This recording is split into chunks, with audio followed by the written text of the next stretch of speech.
This is Sky Sports, a part of the British Sky Broadcasting Network.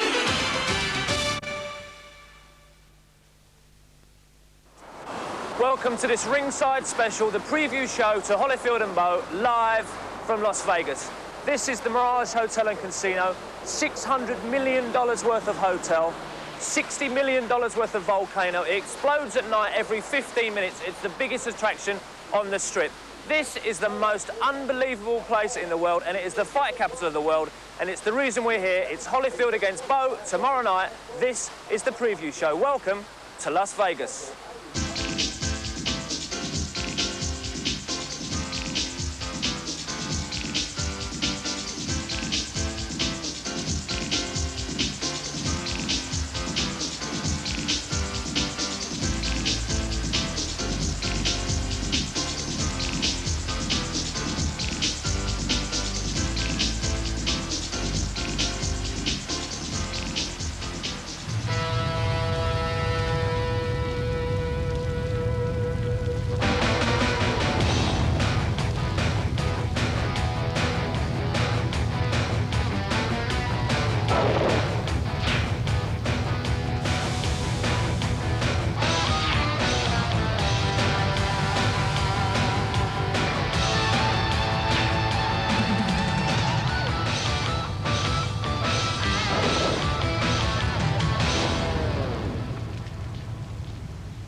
A big, big, big welcome. We're poolside at the Mirage. It's the most unbelievable place I've ever seen. It's 2 years since I've been here. It's incredible. It hasn't changed. I've got the team with me. We're going to go through basically what's happening today, but Ian and Glenn are with me. The atmosphere here is buzzing, isn't it? Oh, it's fantastic. There's nothing like a big fight in Las Vegas, all the glitz and the glamour, and you can almost sort of feel the tension building, can't you, to this World Heavyweight title fight. There's one thing, Gary, I'm glad I'm not paying the electricity bills in this town. You wouldn't want to be an electrician. How you find it? You've been here before, but it was quite a few years ago. Things had changed a little. That's right. When I was here, that's how old I am. The Mirage wasn't here, but it's fabulous. What a town. Brilliant. 3 years old, that. It's an incredible place, isn't it? 3,500 rooms, $600 million. It's fantastic. It's just out of this world. We don't have things like that in Newcastle. Yeah. What we're going to be doing in the show, we're going to show you sort of Holyfield's previous fights, some of Bowe's previous fights. We'll be just fairly relaxed, wheeling people on and off. But one thing that did happen yesterday was the weigh-in, so we should have a look at that. One thing, Holyfield very, very light. Let's have a look at the weigh-in pictures. There's Bowe arriving on stage. We expected him to be heavy, didn't we? Yeah, he's 2 stone heavier than Evander Holyfield here, and this is a guy who can really hit with the right hand, and the intriguing possibility is that we've seen Holyfield shaken up before. This fellow, it's possible, could come out blazing and finish this job inside a couple of rounds. I think the first 4 rounds are going to be crucial. Yeah. Looks a little bit fleshy around the midriff to me. Let's listen to see how much he weighed. Exactly. He is 235, 235 pounds for Riddick Bowe. 16 stone 11, that is, for you at home. 235. He was a lot more than that. Let's look at the champion. Evander Holyfield. Always in remarkable physical condition, but, as you'll see, very light. Evander Holyfield weighs 205. 205 pounds for Evander Holyfield. 205 pounds, that's 14 stone 9. Now, that is the lightest he's ever been as a champion. Yeah, but nothing ever happens by accident with Evander Holyfield and the Dover camp. If he's that weight, it's by design. He's trained and done all his training for speed and mobility, and I think that's the way he feels that he's going to score over Riddick Bowe. But he's the lightest world heavyweight champion, you know, since Muhammad Ali, way back in the 60s. So what we think is going to happen, basically, we don't know, you know, we've got no idea, but we'd expect Bowe to come out, guns blazing, Holyfield to dance around, concentrate, stay out of the way, and see a chink in the armour and go for it. Yeah, I think he's going to try to, what he'll do, I think, in the first 3 rounds, is try to break Bowe's rhythm. He will try to slip, not necessarily do a jab and move technique, but just throw jabs, keep Bowe off balance, ride it out for 3 or 4 rounds, and then come on strong with those combination punches and wear and maybe exploit his suspect's stamina and heart. Glenn, bring in you for a minute. How good is the champion in your eyes? I think he's very good, as an unbeaten record testifies. He's done everything that's been asked of him, and the one thing that they always put against him is he's too small. He's a cruiserweight. They always say he's just a cruiserweight. But every big man that they put in front of him, he's beaten. Yeah. And you can't really argue against that. He's got a fabulous record, and he's very dedicated. Yeah. He's a very good champion. Great trainer. Very good. Well, we'll show you how dedicated he's been. We'll go through his previous fights. When he won the title, it was just over 2 years ago here at the Mirage. It was against Buster Douglas. Let's show you how it all happened. I think you can get odds of 50 to 1 of Evander Holyfield stopping Buster Douglas in the first round.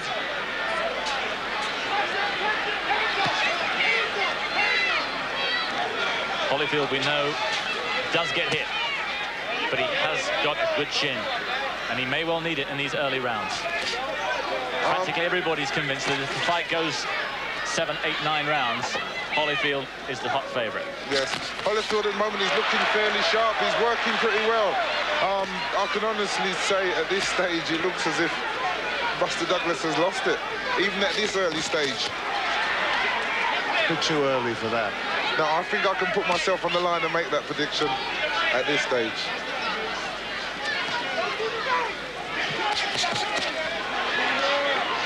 Certainly looks very loose.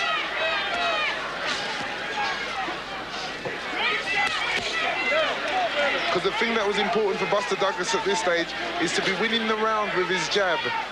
So far, he's not taking command with it.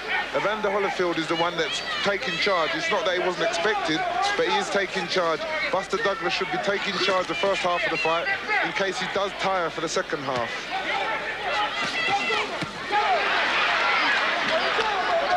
Good work from Holyfield.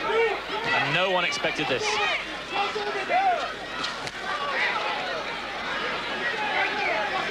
I think the fight was won and lost at 4 o'clock the way in here yesterday.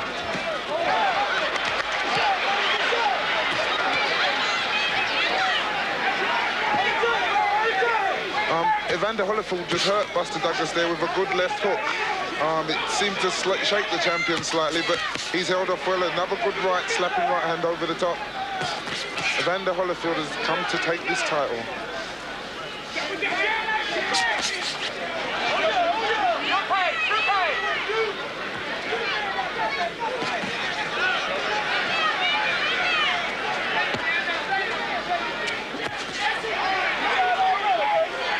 Douglas at the moment doesn't seem to be fighting with any great conviction. There's a marked contrast in between the Buster Douglas that went in the first round against Mike Tyson and the Buster Douglas in the first round of this fight. So far, he hasn't asserted himself in any way. He may have a game plan that he's working to, but if it is a game plan, it's not working at the moment, or it's the wrong plan so far. And a good right cross there. Yes, Evander Holyfield is getting through. I'm sure Buster Douglas can't take 5 or 6 rounds of this. And see, already Buster Douglas looks as if he's blowing.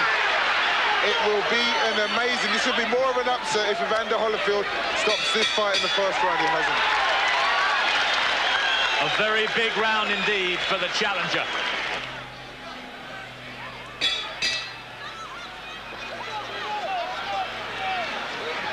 And his confidence, which looked pretty good before the start, will be sky high now going into round 2.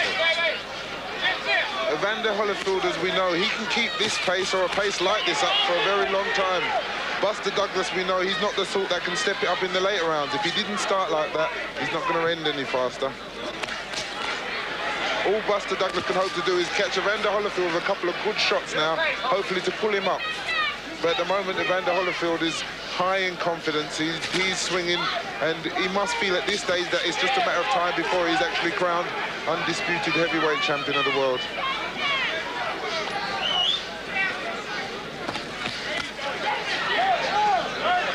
Yes, in Tokyo, Buster Douglas looked like a man with a mission. The challenger is always a dangerous person. That's why when you're the champion, you have to have the challenger's attitude. Buster Douglas has been given £24 million. I think that's taken dollars. Sorry, I think that's taken away the. Might have taken the attitude. He was given very little for the Tyson fight.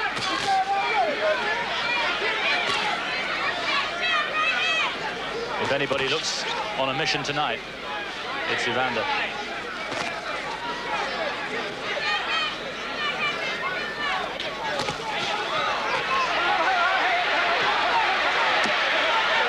Holyfield's lane, straight in and giving the champion a few words of advice. Evander Holyfield's people, their main concern was Buster Douglas's right uppercut. They were concerned there because Buster Douglas put the left hand behind and threw the right uppercut up.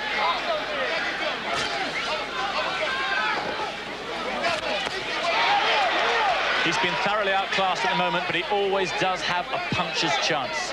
Well, no, you wouldn't say that because Buster Douglas is not a one-punch specialist. He's just got the massive advantage where he can work behind the jab. He's a fair puncher, not a murderous puncher. I've asked someone to take the fight. I just hope Clarence is taping this fight because it's going to be a very good one. It's going to be one that I'll have to keep watching over and over again.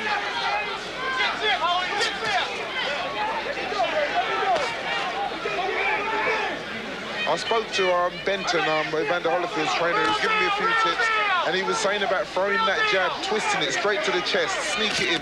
Evander Holyfield's doing that a lot.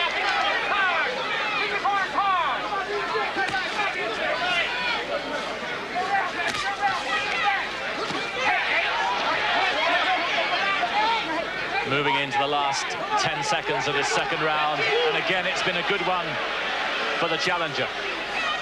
Evander Holyfield could be on his way to his dream. Round 3 then. The first 2 comfortably to the challenger.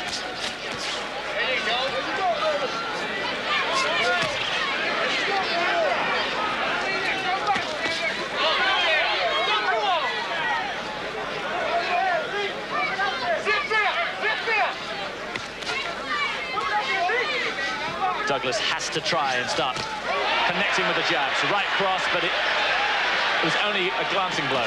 Nothing serious there. Holyfield not troubled at all, but the...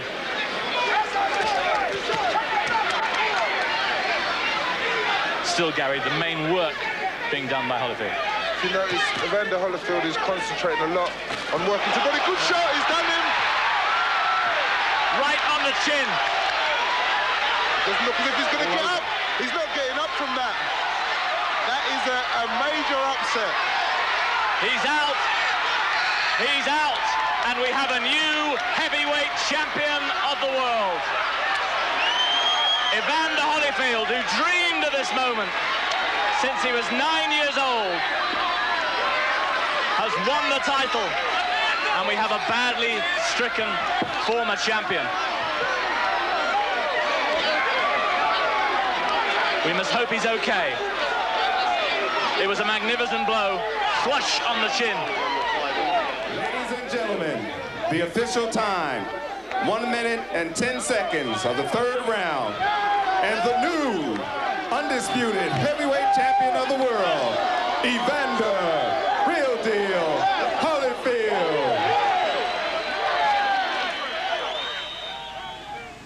So that was it. He won the title, but as you said, the weight disparity there with Douglas was greater than this fight. Yeah, I think Douglas was about 17 stone 6, and the joke around ringside, of course, after that fight was that Douglas looked like a whale. He should have been harpooned that night. I mean, one of the writers said about him, you know, he floated like a buffalo and stung like a gnat, and I think that summed it up, really. I think that was not Buster Douglas, not the Buster Douglas that fought Mike Tyson. And to me, I know you were there, to me, you've seen it, he swallowed it, Douglas. He knew he was getting a massive payday.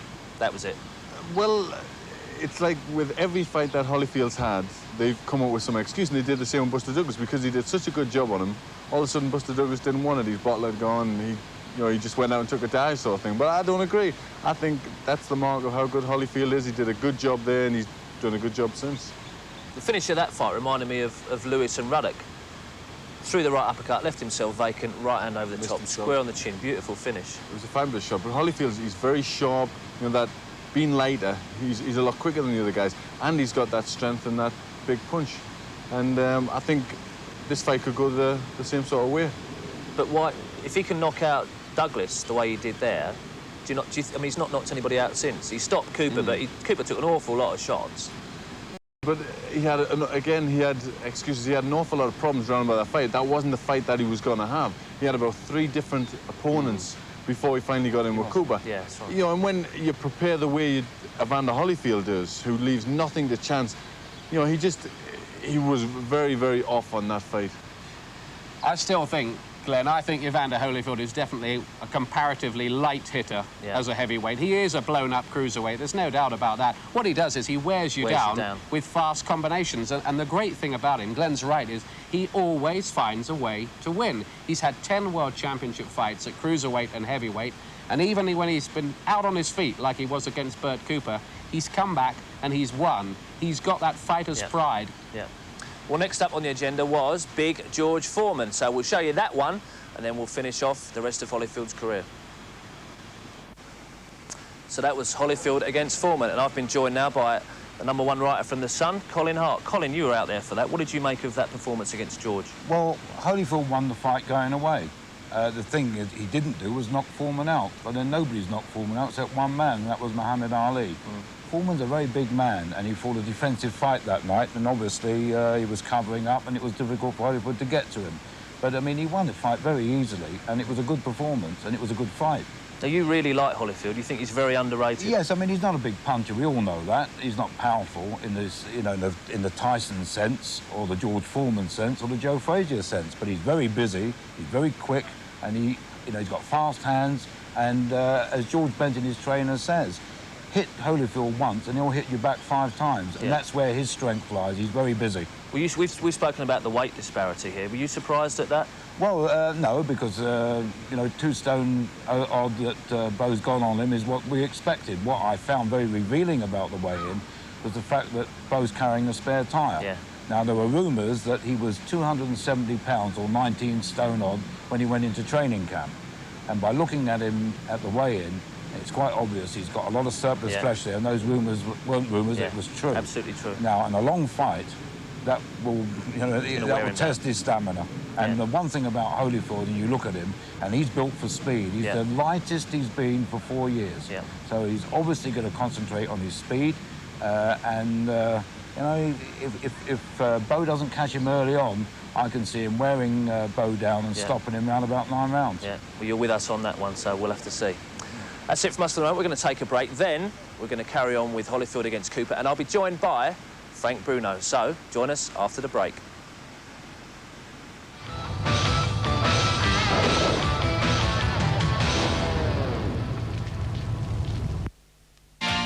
Look who I've found, the big man himself, Frank Bruno, misbehaving as usual. I'm smiling, man. We love him. We got all the big faces here on ringside. I'm going to show you Holyfield against Cooper. It was a little bit rocky. We'll show you that one, then we'll have a chat with the big man about why he's here, what he thinks of Lennox, and what he thinks of Holyfield. Holyfield, Cooper, now. Are we going to see a sensation, or is it the formality everybody says for Evander Holyfield, as he defends his title for the 2nd time, having won it against Buster Douglas and defended against George Foreman, who took him the full 12 rounds in Atlantic City. Holyfield, as always, looks in fantastic shape, has high-tech training, super dedicated. He's got to watch for Cooper's left hook. He is dangerous with that punch. Good body shot from Holyfield. Real good left to the body. And Cooper just looks a bit disorientated there for a moment. Height and reach advantages already apparent for Holyfield, and he's getting to work. Uppercuts. Cooper in some trouble already in the first round. Looks a bit open. Takes a right as well. And Holyfield here is putting on a real grandstand start to it. Yeah, Cooper doesn't quite know where he is at the moment. Holyfield is much too sharp for him. Not surprising, but I still think that if Cooper can get through the first round and maybe the 2nd, he'll give Holyfield a better fight than Damiani would have done. At least Cooper has a bit of a punch. That is a low-looking blow from Holyfield, and Cooper has gone down. He followed up with the left hook. The first punch, I must say, did seem to stray a little bit low, and Cooper seemed to just hold his guard for a moment. He's down in the first round. Is this going to be a quick finish for Holyfield? Cooper has looked outgunned, outclassed so far in this opening round. Bravely, he tries to fight back and does land with a right.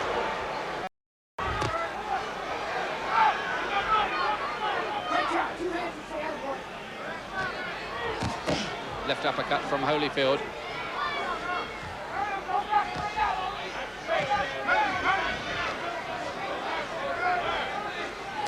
Holyfield, who's unbeaten in 8 world title fights at cruiserweight and heavyweight.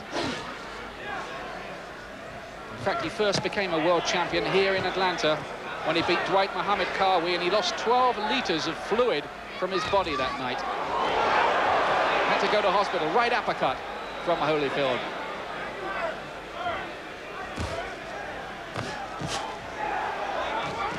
Cooper's certainly giving it his best shot, Colin. Yes, and he always is going to. I'll tell you what, Damiani would have been running backwards at 30 miles an hour if he'd have been in there. He probably hurt his ankle running backwards in training. Cooper lands with a right, and he's quite prepared to trade with Holyfield. And this is Cooper's best chance, really, to just come out smoking, as he would say, throwing the punches, hoping that somehow one of them will get lucky. One will hit the jackpot and cause a sensation. Holyfield with left hooks right at the start of the 3rd round, then a right, then another left hook. Bad moments for Cooper, who gets his elbows up, tries to cover, and bravely fires back with lefts of his own.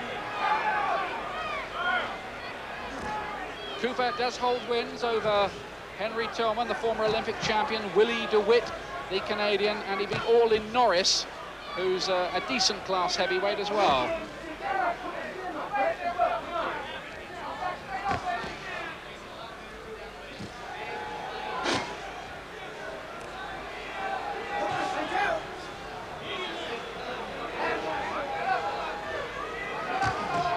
Right uppercut from Holyfield, who's got good variety as well as speed in those fists. Oh, it's a good right from Cooper, and that shakes Holyfield up a bit. Holyfield was hurt by that. He's having to cover up.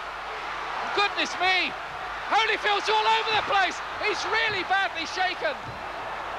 And that is going to be counted as a knockdown. 8 count. What drama we have here in the 3rd round. It's the 22-1 outsider. Going to get Holyfield here if he does it.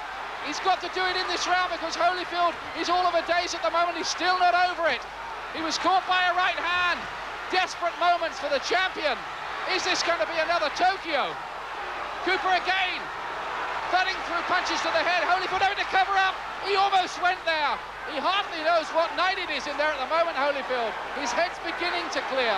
He lands with a right. He's still unsteady on his legs. What about this?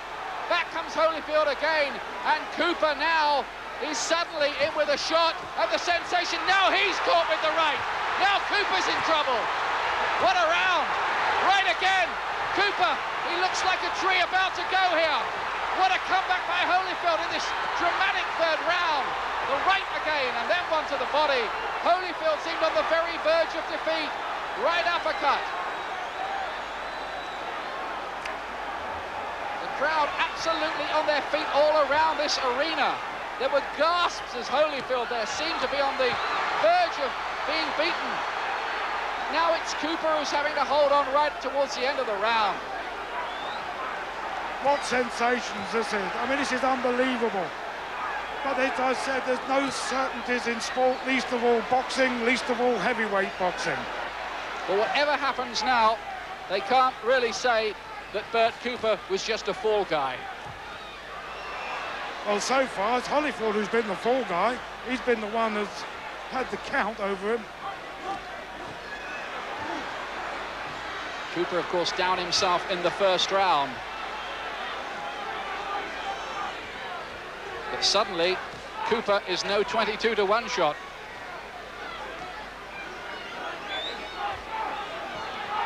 I must say, memories come flooding back of that night in Tokyo when Douglas upset Tyson.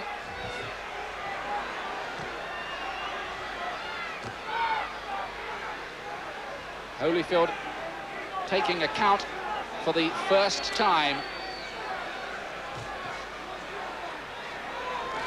And Lou Duva has always made the point that if it ever happened, Holyfield had the heart to get up and get through it. He showed tremendous will, really, to get through the minute or so count. Whether Tyson would have let him off the hook like that, of course, is quite another matter. Another good left hook from Cooper. And wherever Joe Frazier is tonight, although they've split up now, Bert Cooper and Joe Frazier. He'll be proud of the performance that the man who carries his nickname on into the modern era is giving here tonight. Yes, he's rekindled the fire. Smoking is smoking. And now Cooper is starting to unload on Holyfield again. And Holyfield by now must be wishing that he didn't insist that this fight go ahead. Of course, a problem for Holyfield is that he's had to keep on switching his training to meet the varying styles of the different fighters they've lined him up with. First Tyson and Damiani, now Cooper, who lands with another big right. And back comes Holyfield again with his right uppercut. And again, that is a very impressive punch from the champion. Cooper's in a spot of bother at the start of this round. He's unsteady, body shot, right, and still Cooper wants to fire back. He's absorbed Holyfield's punches, hooks going in. Oh, these shots, right uppercut, another right to the head. And Cooper is looking for refuge. The end may not be far away, but Cooper comes back again. And again Holyfield with right uppercuts. He wants Cooper out of there now. He knows how dangerous this man is. The punch is coming home. Cooper can't take much more of this. He must go down. Right uppercut. He looks a bit disorientated, but still he stands up. Bravery, courage. This man who's been called a quitter in the past, no way tonight. An amazing barrage from Holyfield, and somehow Cooper is still on his feet at the end of it. Incredible. Well, this either says something for Cooper's amazing chin or Holyfield's lack of punching power. Cooper smiles, grimaces through the pain. His face looks swollen now. And his eyes look swollen. They're just beginning to close up a little bit from all these punches that Holyfield has been raining in on him. No doubt that Holyfield is the superior technician, the superior boxer, but Cooper has shown great courage and a tough, hard punch as well. Not even George Foreman shook up Holyfield like that.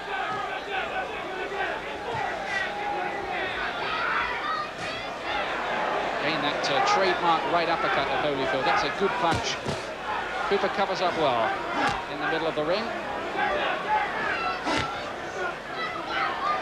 Cooper, who used to be the #1 contender for Holyfield's world cruiserweight title, but somehow that match never happened, and I think it was because Cooper started to put on a bit too much weight and couldn't make the 13 stone 8 limit anymore. I think Bert has slowed down considerably now, as I expected he would. I mean, the thing is, of course, Holyfield is in much better condition. The fact that he's been in training all this time, whereas Cooper, obviously, after the hip fight, must have taken a few weeks rest. Has Holyfield drawn Cooper's sting, or are there more twists and turns in this plot yet? He's very weary now, and his mouth is hanging open.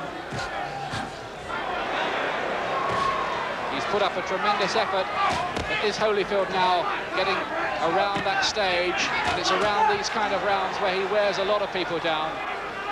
7th, 8th, 9th, and he's scoring almost at will now. Holyfield can't afford, though, to leave himself open to a counter. That's what happened to him in round 3. He just got a bit careless, and Cooper caught him, and still Cooper with those short little Frazier-style hooks.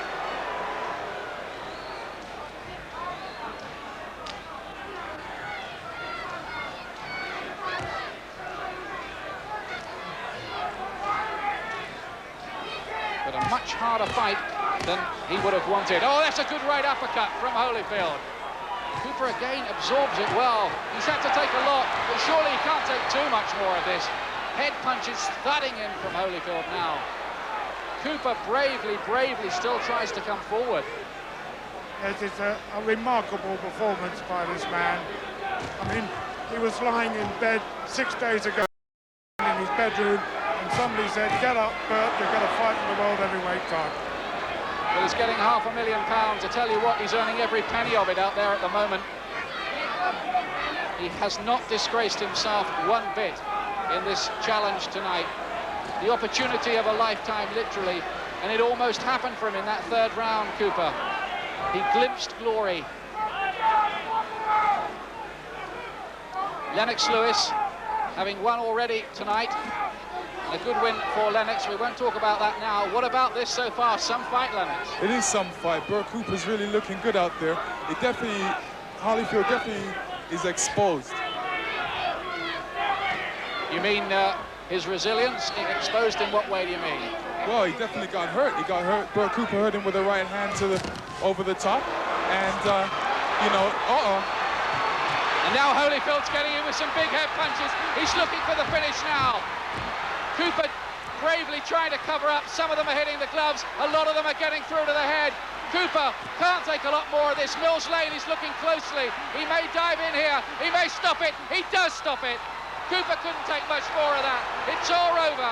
Evander Holyfield retains the World Heavyweight Championship in the 7th round, but that does not tell the story of a fantastically brave challenge from Smokin' Burt Cooper and how nearly he caused the big sensation in the 3rd round.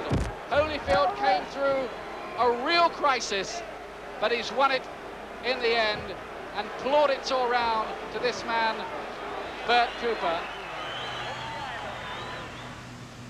So that was Holyfield Cooper. Cooper had him in trouble, but he came through in the end. Now, Frank, what do you make of Holyfield? I respect the guy. He's come up from light heavyweight to cruiserweight. Very, very fit racehorse. He's a human being, but he's a very technician. He does all sorts of like different training, and I respect him. But technical, I don't respect him that much. But fitness, I respect him 100%. Why do you not respect him technically? Do you think he leaves himself open a little bit, like in that fight? Yeah, he left himself very, very open. And anyone, when people fight him and he stands there, he just warring one-to-one all the time. For this fight, he's got to move, but I respect his fitness, that's about all. Yeah, he's a great trainer. Unbelievable. How do you see this going then? Because Bowe, like yourself, big man, big punch. He's going to be very light. He's going to will-o'-the-wisp dance around. I'd pick Bowe, you know what I mean, to beat him or stop him. Yeah. Really? Does it not worry you the fact that he's lost that 40-odd pounds in about 6 weeks?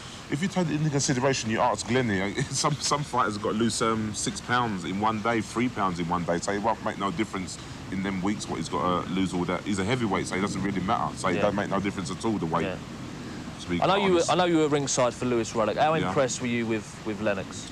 I was impressed. My sort of like question was how was Razor Ruddock after the 2 Tyson fights that he had? How much damage he took? And his resistance against the punch was very nil, but I couldn't take nothing away from the performance of what Lennox Lewis done. The punch was absolutely beautiful. Cream, mustard, HP sauce, whatever you want to put in there. Sorry, I know that's advertising, sorry about that, I'm passing that. But his performance was unbelievable. But Razor, his resistance was totally gone. But I can't take nothing away from the performance. I thought Razor would put up a better show than he did, Glenn, didn't you? I expected him to. No way, I don't think anybody really expected that sort of finish. But it was a very good finish, and he showed excellent power. And when he did the job, what he did very well was his finishing. Yeah. I mean, when he got Razor Ruddock in trouble, he never stopped. And excellent job. I think he also had Razor psyched out, didn't you? Because he was uncool, wasn't he? I think Razor, he had an entourage. I was told it was 20, 30, 25, whatever, you know what I mean? And I think he was getting into that hype a little bit too much. And I don't think, you know what I mean, he had respect for the guy. He sort of like, they sparred together in Canada, and he was just not having no sort of like, he just thought, leave him, I'm going on to the next one. I think he just wasn't concentrating on the job in hand. But still, it paid off for Lewis, and it was very, very good. Now, the last time we saw you in Britain was against Kurt. So what are your plans? I mean, my plans now, I'm going to wait and see the outcome. I'm hoping and I'm praying and that Riddick Bowe wins. Yeah, so he goes for the Foreman fight and he gets stripped of the title, and Lennox Lewis gets awarded the WBC and he defends it against me. But I'm supposed to be fighting in March, but I just got to see how that one goes. So you're saying that if you had talks about the possibility of fighting Lewis, you could be, should Lewis win the first fight down the line? I've had talks here and there, but nothing concrete. But you can't have nothing concrete until this fight is over and you see the outcome of this fight, you know? You can talk, people can say this and say that, but you've got to wait and see how this one comes. I know it's hypothetical, but should you get in the ring with Lennox, which we all in Great Britain hopes happen, because, you know, you're the two best out there. You've been there twice before, and this could be, your third shot. How would you fight the guy? You're a Sky man. You got Lennox Lewis T-shirt on. You got Razor T-shirt. I'll give you one if you want one. How would I fight Lewis? I'll give you one if you want. If you give me a Bruno one, I'll wear it. How would I fight Lewis? I can't really say on television because you'll have it taped and you'll be watching the tape. All I know that I'm going to beat him. Knock him out? I'm not Muhammad Ali or nothing like that. All I can say, I'm going to stick to my game plan and I'm going to beat him. I ain't going to say how I'm going to beat him, but I'm going to beat him. What will happen, though, should... No. I'm moving on a little bit. Yeah. What will happen should Holyfield win, and then Holyfield's going to fight Lewis? I mean, he might not fight you till sort of next November or so. You've got to think about that. Yeah, I'm thinking about all sorts of like different angles. If that's the case, I've got to sit on my corner, chill out, keep winning, you know what I mean, and keep learning, getting stronger, getting fitter, and just bide my time. All right, well, we'll see what happens. Thanks for joining us. Thank you very much. Hello, Laura and Nicola. Yeah, Rachel. I know you've done it. We love them. We're going to take a break now, but don't forget the reason we're all here for, the big fight tomorrow night. 11:30 p.m. we're on air with the Mike Tyson story, and then we'll show you that Taylor Chavez fight run about 1 a.m. And then, of course, Holyfield against Bowe, the undisputed heavyweight championship of the world. For the moment, that's all from us. We're going to take a break. Rejoin us very soon. That's where we are, poolside at the Mirage Hotel and Casino. It's a very, very beautiful venue, and we're happy to be here for this ringside special discussing Holyfield, and we'll discuss Bowe very shortly. I have with me the president of the IBF, Bob Lee Sr., and we'll talk to him very shortly, because there's a lot of dispute about stripping boxes of titles, and it's undisputed at the moment, and we'd like it to stay that way, but it might not happen. Bob Lee will explain that in a moment. Next up for Holyfield was Larry Holmes. Bowe, he will remain the undisputed champion. Should Bowe win, it has been stated that he might go and fight somebody else. So, the man to talk about the political situation is on my left, Bob Lee Sr., president of the IBF. How does the IBF stand with this political situation that's brewing at the moment? Well, the call has been made by the World Boxing Council for whomever the winner is of this fight to fight Lennox Lewis. Our rules are different than that, and we must permit any incoming champion who just comes off of a mandatory the right to fight the mandatory within 1 year. And in the interim period, according to the rules, not only of this organization, but I believe of the other organizations, the incoming champion has a right to fight optional fights until his mandatory is due. I am unable to circumvent the rules and the law and tell a champion that you must fight back-to-back mandatories. I'm not sure what may or may not happen on Friday night when this fight is over, but I will certainly be all ears to what the champion has to say and what his desires are, and we'll certainly work with him to try to make his next defense a smooth one. It's been stated, Ian, that you know, should Bowe win, he's going to go and fight George, and it's a shame, really, that it's been so long to unify this title that it could be split. I think it would be a tragedy. I mean, there's a very real possibility that Riddick Bowe, should he beat Evander Holyfield, will go and fight George Foreman in this big promotion in China, in which case Lennox Lewis will be declared by the WBC retrospectively as their heavyweight champion of the world. We don't want to see that happen, do we, in Britain? We want Lennox Lewis to have a glory night. We've waited long enough, goodness knows, for a world heavyweight champion. Now, what I'd like to know here from Bobby is, why can't all the governing bodies pull together on this one? Hasn't Lennox Lewis done enough to warrant his shot at the world heavyweight title? He's flattened Razor Ruddock. I mean, what more does the man have to do to get next shot? Well, I don't think he has to do any more than that. He's ranked #1 by the World Boxing Council, and he may very well be ranked #1 very shortly by one or two of the other organizations. Yours? But that may happen at some point in time. What I'm saying to you and to your viewers, that whomever the champion is, the championship carries with it certain rights, and the rights are that the champion, once he wins in a mandatory fight, does not have to make a mandatory defense until at least 1 year. Now, I have no intention of depriving Riddick Bowe of that. We didn't deprive Evander Holyfield and Mike Tyson of that right, and every champion should have that same right.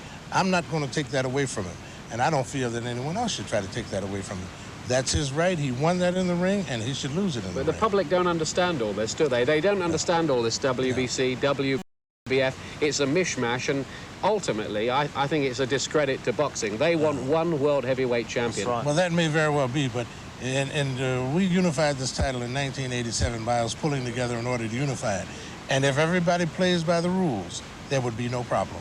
And all I'm saying is just abide by the rules. That's all. It's as simple as that. If the rules are adhered to and they apply to Evander Holyfield and Riddick Bowe, they apply to Lennox Lewis, Frank Bruno, and every other fighter in the division. And that's very easy. Right. But really, your stance is that Lennox Lewis has got to wait his turn. Just like everybody else did. Well, that's a shame. But the weeks after... We think he's earned his turn. We think he's earned his turn. Well, naturally, you would think he earned his turn, but I think I've been a strong Lennox Lewis supporter ever since I've seen him fight. And I think he's moved along very well and progressed very well. And when the opportunity comes for him to fight for a title, I'll be one of the guys standing there cheering, saying, Lennox, you have your right, and I'm not going to let anybody deprive you of that. Hey, we did the same thing with Frank Bruno. We gave him that opportunity. But everybody has to come along the same way that the present champion did. Yeah. Well, let's hope that it works out how we want it to turn out. We'll see. Now, let's have a look at the undisputed champion himself. His preparations have been cool. Let's have a close look at one of the most dedicated boxers in boxing. For Evander Holyfield, this is a fourth world title defence as heavyweight champion. One of the most persistent criticisms of the champion is that he's yet to fight a young, genuine heavyweight hungry for his title. Holyfield knows that Bowe will almost certainly be his toughest fight to date. He's 6'7", and you know, he's 235 pounds. He's a big puncher. He got a lot of skills. But you know, what do you expect for a challenger that wanted to be the heavyweight champion of the world? And it comes down, what can he actually do with the size and the speeds and punching power and all that. You know, I realize that we still equal as what we can do with it. And you know, that don't bother me. I know that it's not a cakewalk, and I know it's gonna be a tough fight, but you know, I don't make it no bigger than what it really is. The question that can only be answered on fight night is how will Holyfield cope with one of the hardest punchers in the division? Lou Duva's already worked out his fight plan. We're gonna take the fight right to Bowe. The only way you're gonna fight Bowe is take the fight to him. I hope he thinks we're gonna run on him because he's gonna get the shock. We're gonna take the fight right to him. We're gonna keep right in punching range. We're gonna have to watch that. We don't, you know, we use the terminology, we don't want the guy to get lucky.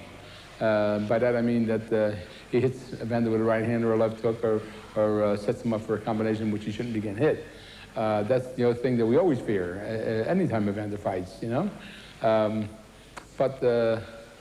I don't think that the way to fight Bowe is to run away from Bowe. The way to fight Bowe is to fight Bowe. The champion remains confident. One of the most highly advanced training routines in boxing has brought Holyfield to the very peak of fitness. You know, I truly believe that I'm the more skillful boxer. I feel that for condition-wise, I have the condition, and I feel that I have the experience. And I realize that, you know, you go into the fight, you have a fight plan, and my strategy is to make Bowe make mistakes and try to capitalize on it. And you know, and as soon as the pressure hit, and sometimes pressure busts pipe, and that's the time that, you know, I might be able to take Bowe out.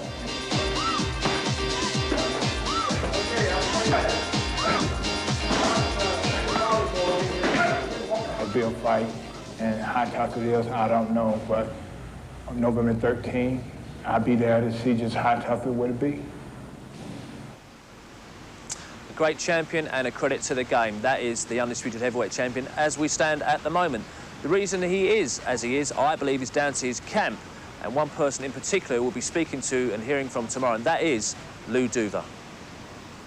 I like everything I see about him. I've never seen him as determined as he is right now. Even with the Douglas fight, he's more determined with this fight here, which leads me to believe that he's got something extra for Bowe. He's got something, because him and Bowe go back like maybe about 6-8 years they go back, maybe more than that, maybe 10 years they go back when Bowe was an amateur, and I had him as an amateur before the '80 Olympics. And Evander don't say much. He don't downgrade anybody. He don't put anybody down, but he just keeps it to himself. And I think he's got a little something for Bowe out there Friday night. There you have it. After the break, we'll see what Bowe's got in store, what he says. We'll look at some of his fights, and I believe Lennox Lewis is around some. We'll try and drag him in. Stay with us here on Sky Sports. Back after the break.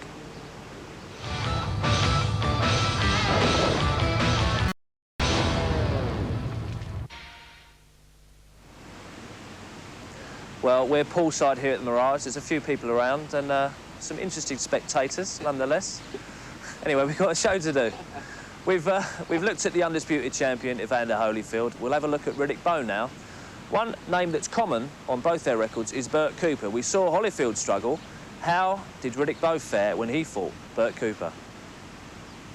Both fighters in the dressing room. I'm cautioning again, obey my commands at all times. Any questions? Shake hands and good luck. Wait a minute. So this may be your first chance of seeing this man, Riddick Bowe. Giant man from Brownsville, New York, the same area as Mike Tyson, and he's got plenty of talent, and he's mean to boot, as you can see. Richard Steele, the referee. There he is, 6'5", 19 fights, 19 wins, 17 by KO. And opposite him, in the gold trunks, Bert Cooper, who had a war last time out against the Olympic gold medalist Ray Mercer. This should be some fight.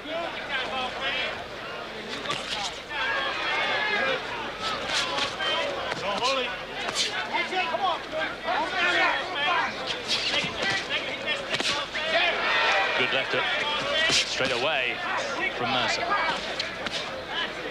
Punch it, get out there. Punch it, get out. Riddick Bowe comes in with a very strong reputation, but he's going to have to be careful, particularly early on against Bert Cooper.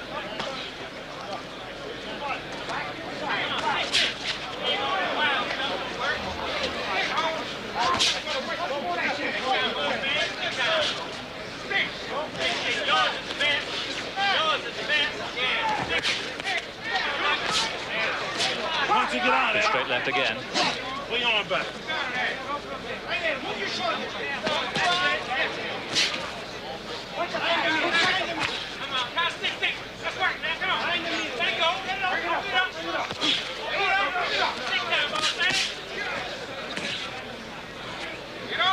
Cooper's made a good start here, as he did against Mercer. Bowe not ranked in the top 10 in the world, but is thought very shortly to be moving into those.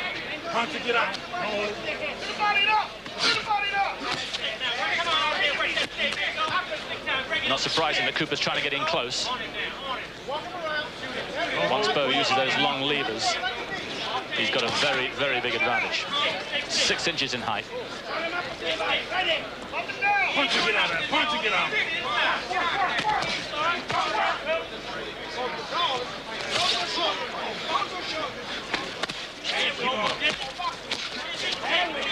Just can't quite find the range at the moment. Bowe. 1 minute left. And that's what he's looking for. Don't hold him, don't hold him. But it seemed to have no effect at all on Cooper, keep him up. Who took some momentous blows from Mercer and lasted the distance. And he left Mercer not looking very pretty at all.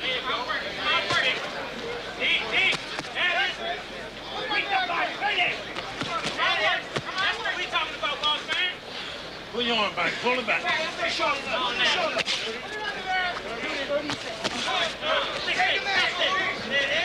Again, Cooper teeing off pretty well. Come on, pull your arm back. Work it, get out of there. Don't hold it, don't hold it. Great, step back, step back.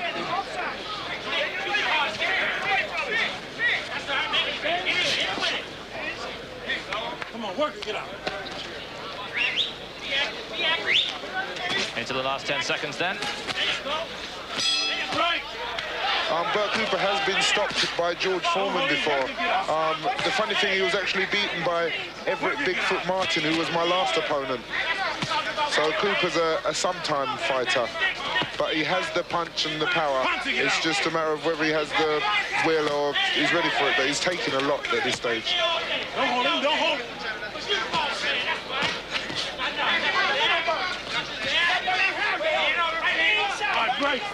Cooper, who fights very much like Joe Frazier, in fact, is his mentor. He walked into Tom Frazier, Joe's brother, back in '82, and he's modelled himself really on Frazier. Very similar style, not quite the result.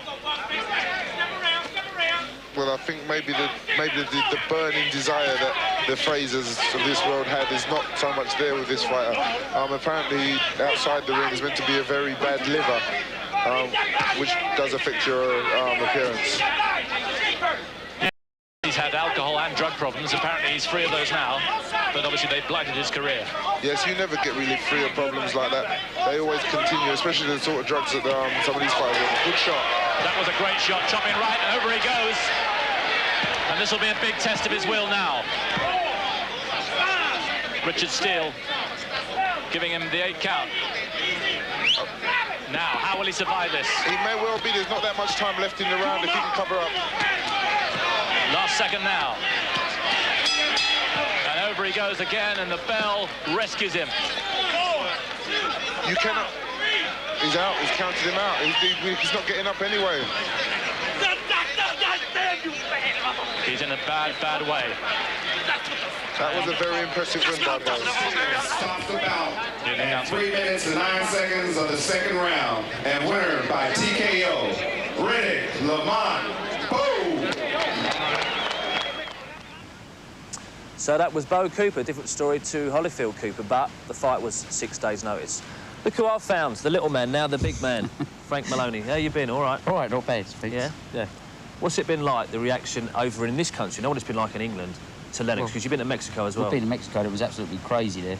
Wherever we went, he was mobbed by little Mexicans chasing us everywhere. We got stuck at the airport, we was absolutely mobbed there. You felt quite at home there then? I was at home, the tallest person next to Lennox. And then we got here late last night, but since we've been here, we've just been inundated with people and interviews. So. Did you, I think Arsenio Hall asked you to go on their show. Did you manage to get on that one? We got delayed. We got delayed 18 hours in the plane.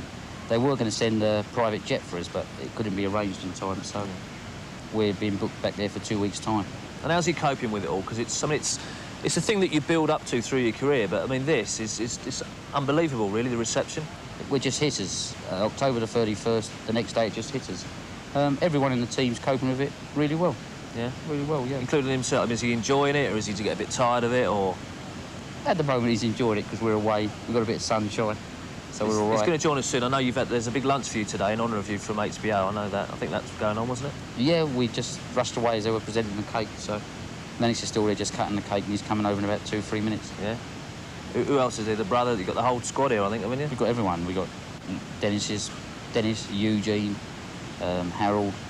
Violet arrives in today. Yeah? Yeah, it's like a big family out. We'll see her. Well, we'll talk to him soon. We'll continue with the Bowe story. Next up was, well, the Atlantic City Express, they called him. His name was Bruce Seldon. Let's see how Riddick Bowe dispatched of this one. Great. Shake hands. Good luck.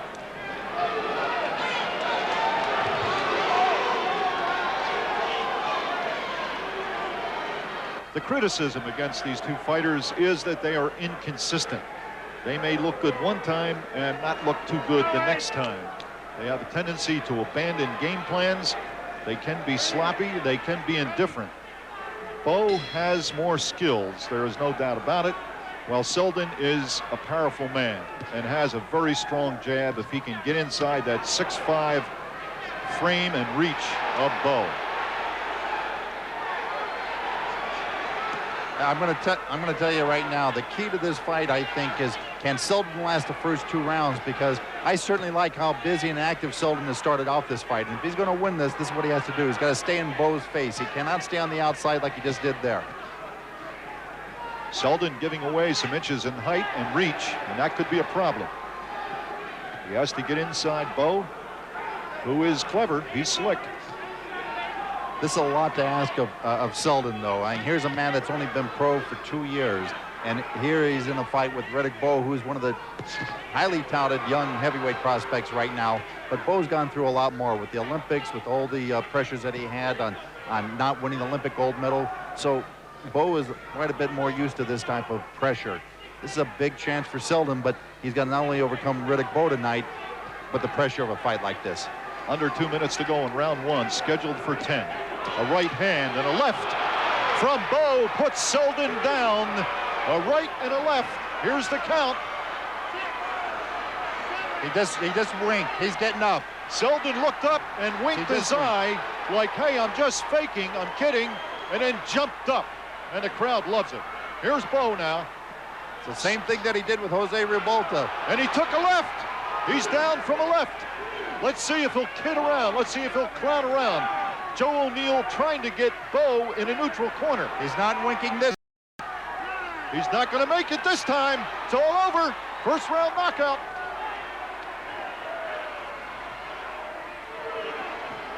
Bowe took a right, or Bowe delivered a right and a left. Seldon went down the first time, and he was clowning.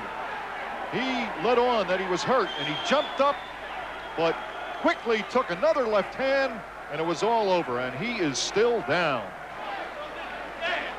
Here comes the knockout right now. He got back on his feet, took a good left hook.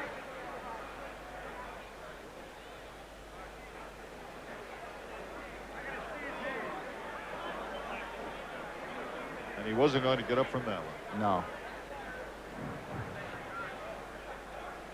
You notice Seldon just kept his right down. It's the most dangerous defensive tactic if you do not use it to get knocked out in.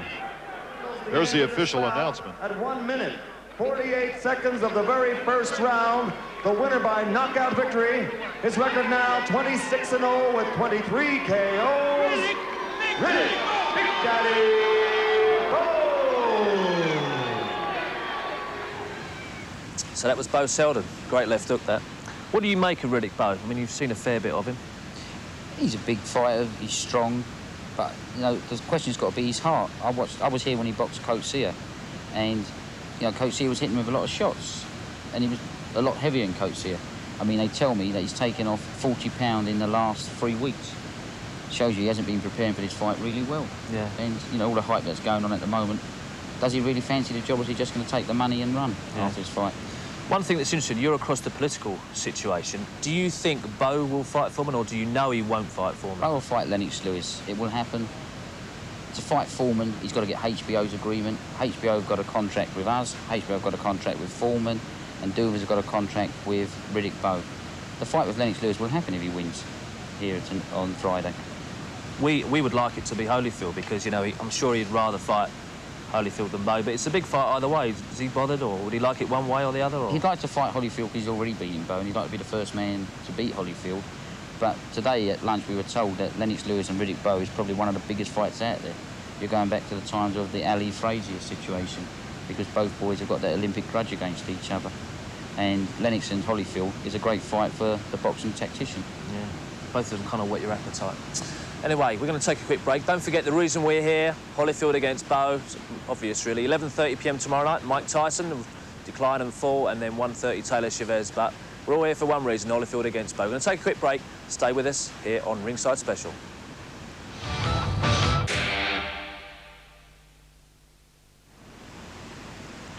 Welcome back. This is where we are, poolside at the Mirage Hotel and Casino, Las Vegas. We're continuing our look at Riddick Bowe, and one fight, which, if you can call it a fight, was more like a wrestling match, was highly amusing. It was a fight between Riddick Bowe and Elijah Tillery. Just take a look at this. Was that a knockdown? That was a left hook. Now, this is where... Now, you see the time there? Down. It should be over. Where's the bell? At this point, it should be over. They should be going back to their corners. It was a very long round. The bell was late. Secondly, finally, when the bell rang, Elijah Tillery stuck his face out at Riddick Bowe just hit it. And you see Rock Newman getting involved in this. Both of them almost falling over the ropes. So much emotion in a fight of this nature. Hilarious, wasn't it? It's brilliant. Now, Frank, we're going to show Bowe Kurtzer in a minute, but I think you've got a bit of news about Kurtzer. Well, yeah, today I was told that Kurtzer is fighting Foreman on January the 16th. And then after that, if Foreman wins, Foreman's fighting Tommy Morrison in April. So I can't see how Rock Newman is going around saying they're all going to China. And that's been told to you by? That's been told to me by very good sources, yeah. HBO? Well, I'll just say good sources. TV rules. TV rules for sure, doesn't it? Anyway, let's have a look at that Bowe Kurtzer fight. Bowe's thoughts on how his training's been in a little while. But look who I found. Lennox, how you doing? Good. Good to see you. All right. How has the reception been since you touched down in this country? Phenomenal. It's been phenomenal. I mean, it's funny because I go through the duty, and even the duty officers know who I am. Yeah. You know, the airplane stewardess knows who I am, and you know, they're really excited because they've seen the fight on HBO, so they really were excited. Even recognise this man as well. You got nodded to down the street. It was a Geordie though, wasn't it? Yeah, it was. So what are you going to do? How long are you going to stay? You're obviously going to watch the fight. You're going to work for us tomorrow night for a while. Then you've got HBO commitments. Then what are your plans? You going to get away and have a break or something? Well, I'm going to come back to England, and I've got a couple press engagements that I need to do over there. Then go away to the Bahamas or somewhere and have a little R&R. Yeah. Where's Mum? She's on her. Actually, she's en route right now. Yeah? She's en route, so she should be here in a couple hours. Now, just talk us through the night of the fight, because it was very difficult to get to you in camp. Very, very closed doors on the night. And when you came out, you seemed to all of us to be so cool. Were you cool all the way through the preparations for that fight? Yeah, I think it was important for me to stay cool. I was very focused, and you know, I was visualizing exactly what I wanted to do out there. And the way I approached the fight was in a calm manner. I just knew what I was capable of, and I knew that, you know, all I had to do is go out there, assert myself, and do what comes naturally, and that's box. The good thing is you knew what you were capable of, and these people out here now know what you're capable of. Yeah. That's fantastic. That is absolutely fantastic. Now, let's talk about tomorrow night's fight, Holyfield and Bowe. Holyfield is a great champion, a great boxer. What about Riddick? Because you know him better than most. Well, Riddick, you know, Riddick has the potential to be a good boxer as well. He has the power to knock out Evander Holyfield. If he stays focused, he should do well. But he's been doing a lot of talking. Now, if he can bring all that talk and actually put it into action in the ring, that'll be you'd certainly see a good fight. Everybody that sat in these chairs for sort of the past hour and a half, including you, Glenn, surprised by the weight. I mean, that losing 40 pounds in that short a time is going to affect him. He has got a bit of a belly. I don't know if you probably haven't seen it, have you? No, I haven't. You know, weight loss, dramatic weight loss in a short period of time will affect you somehow. You know, whether it's a power difference or it may affect him in a positive way. He may feel absolutely good and fast, but one can never tell unless you go out there and watch it for yourself. You're going to make a mistake like me and make a prediction. You haven't given me any stick about that yet. You should do. No, I'll let you go. Surprised you're talking to me. You know, a lot of people couldn't believe I could do it, but, you know, within myself, I believed I can do it. And I just had to go out there and prove it to everybody. Like I said, there was a lot of unanswered questions about me. And so you can forgive me for that, can you? Oh, yeah, definitely. We're still mates. Just don't let it happen again. So how do you see it going tomorrow? Give me a definitive how you think it will turn out. You know, I'm going to give it to Holyfield just on experience. The fact that he's been at that level for such a long time. And for Bowe coming in, this is all new to him. You know, he's talking all confident, like he's really confident. But I'm going to give it to Holyfield just on experience. Plus, I want to be the first man to go out there and beat him. That's what I was going to ask you. I mean, you know, hypothesis, we don't know until tomorrow night, something like 4:45 in the morning in England. Yeah. But the best way for you to impress the world is to take on the undefeated, you know, Evander Holyfield, undisputed. Yeah, you see, a lot of people don't remember the fact of when he boxed in against Holmes, he suffered a bad cut. So that may be apparent in this fight, you know. Later in the rounds, Holyfield may be winning, but then again, the cut may reopen and cause a problem in the fight. Now, I know you've got a million engagements to do, you've got 1,000 things going on, you've got to go. We'll see you tomorrow night, yeah? You come and see us, well, what time will it be here, sort of 6-ish, whatever? Yeah. All right, we'll have a chat then. We'll talk more to you in a minute. For the moment, we're going to take a break, and then we'll close things out. We'll have a close look at Riddick Bowe and how his preparations have gone. Don't go away.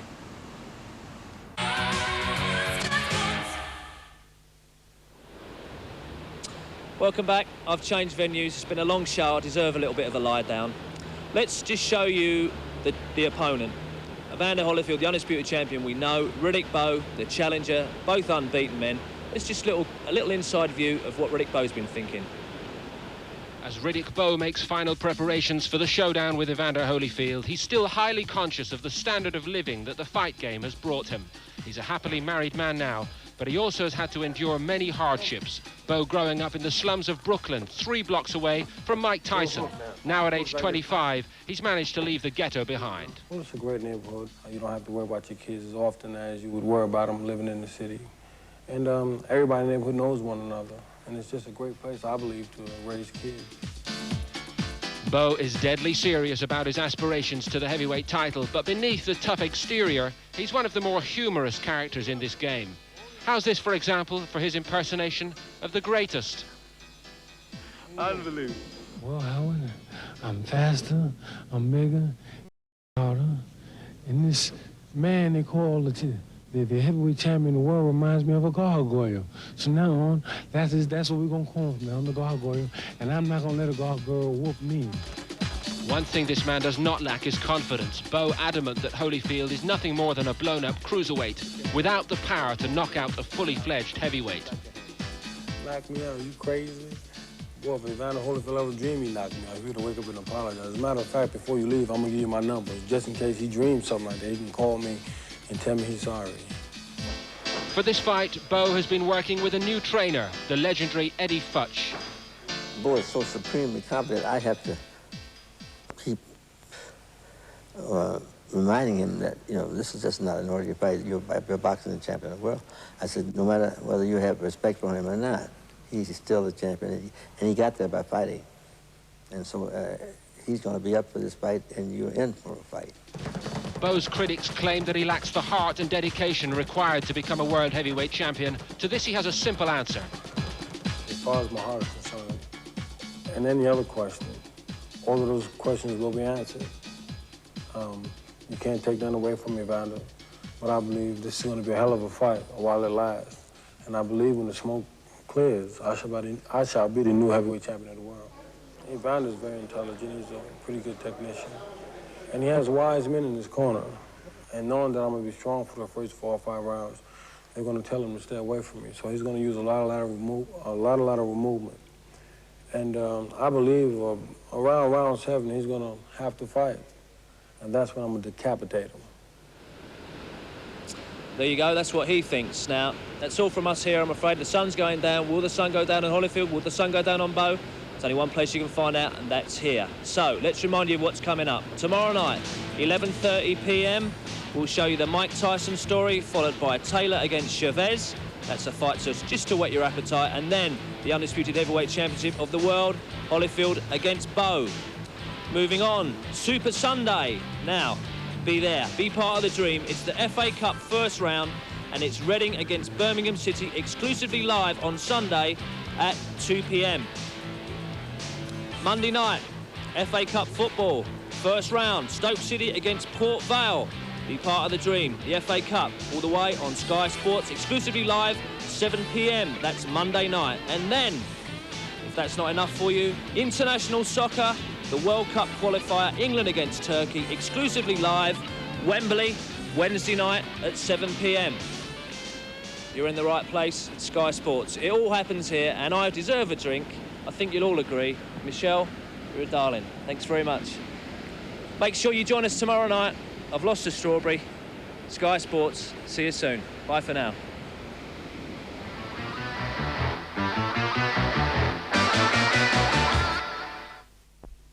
He's gamer than Bowe, and I think he might break Bowe's heart, break his resistance, maybe win in the later rounds or maybe even on points. But it really is a smashing fight because we don't know. I don't think Bowe has done enough in his career to prove himself as a big puncher, and Holyfield will wear him down in 8 rounds. There's always been a question about Bowe's heart ever since he swallowed it against Lewis in the Seoul Olympics. And although Holyfield's on the slide, he's a great warrior who will go into the trenches, and I expect he'll take a close decision. I fancy Holyfield on points or maybe in rounds 9 and 10. If Bowe is going to win, he's got to do it early. I'm concerned about Bowe losing so much weight immediately prior to the fight. He's come down from 270 pounds, which is a long drop. It's very reminiscent of how Mike Tyson shed weight in Tokyo prior to losing to Douglas. So I think Evander will get him in the end. But it'll be a tough fight for him, and he'll have to take a few big hits early on. Well, the oddsmen here have got it a pick 'em fight, and I think that's about right. It's very difficult to decide who's going to do it, but I would go for Holyfield to wear him down, wear Bowe down, and with the referee stepping in to stop it in about the 10th. It's a good fight because for once they're not cranking up some old geriatric and bringing him out, but I think we'll find that Holyfield is the man. Provided Holyfield can survive the early bombs of Riddick Bowe, he could well stop it in the later rounds. he's a more skillful fighter, and he looks in better condition, and I think he looks very good to retain his title. My prediction is that Riddick Bowe will be the new champion, and then he'll be ready for Mr. Lewis next. Take my word. I think Evander Holyfield is going to take out Riddick Bowe in, say, about 7th round, because he's the real deal. We saw Bowe coming into the lobby, and he looks good to me. I haven't seen the other fighter, and I know nothing about fights. But I think he might win, and I hope so. Riddick Bowe's bigger, he's stronger, and Holyfield hadn't shown me that he's fought anybody. And I just think Riddick Bowe will win it. Well, taking a very educated guess here, I'd say that probably Holyfield will win, but you two and James Brown and Julio Iglesias will probably come a close second. Who knows? It's Vegas. So the consensus of opinion, 90% Holyfield, 10% Bowe. We'll see very shortly. Gentlemen's join me. Pepe Correa, Lennox Lewis's trainer. Has it been as bad for you as it has been for Frank and Lennox, the reaction? Oh, we've been very, very busy since this fight. Been very, very busy. Just tell me, you said to me earlier that you thought Holyfield was a little bit nervous. Well, I looked in the dressing room in the beginning, I saw him a little bit tight. But I think I was wrong now, maybe because he was listening so hard to the referee that I thought he was tight. Because when he come back with the second shot and he showed Holyfield, he looked to be kind of loose. But if I was in his shoes right now, I would be tight. If I was in Bowe's shoes, I would be tight. This is a very, very big fight. There's a lot of pressure on both young men. You know, you're dealing with kids here, basically. There's a lot of pressure on both young men. So how will Lennox be in April? When you're with him, it's his chance. Lennox Lewis is a total different breed. Lennox Lewis is cold as ice.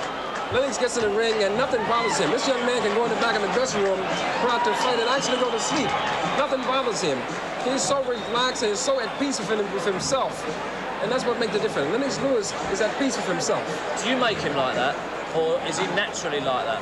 I think it's a combination of both. Oh, the peacefulness had to be there first. And, you know, it's like, we got a heck of a team. And with everybody around, with the Frank Malones and the rest of the guys that we have in camp, that has a lot to do with Lennox Lewis. So if you don't have the right kind of team, you're not going to be loose. And he's a very loose individual. As far as I'm concerned, he's one cool guy, and he's going to be the champion of the world very, very shortly.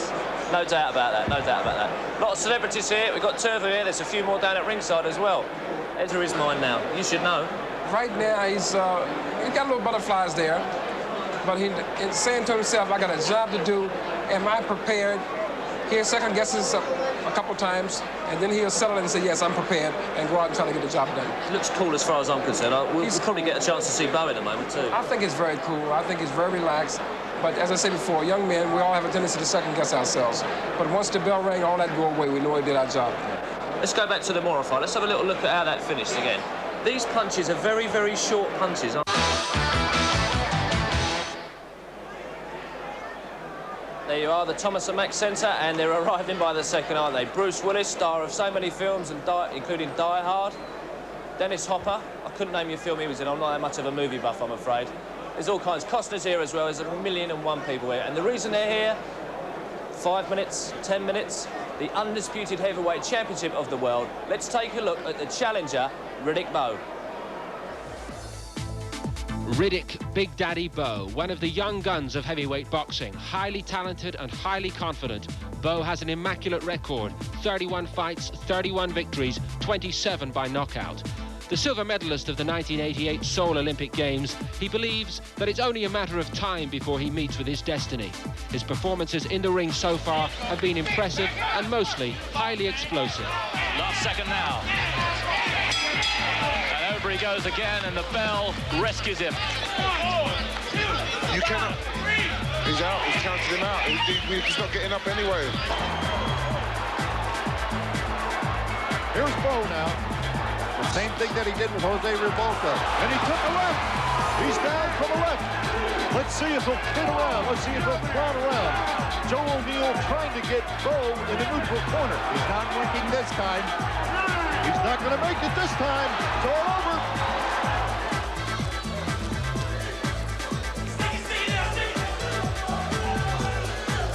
This a shining moment for Bowe. Many people know little about him, and Cooper's in trouble again, motioning as though he's hurt. Did he take a thumb? Bowe taking batting practice on him. Mills Lane calls it off.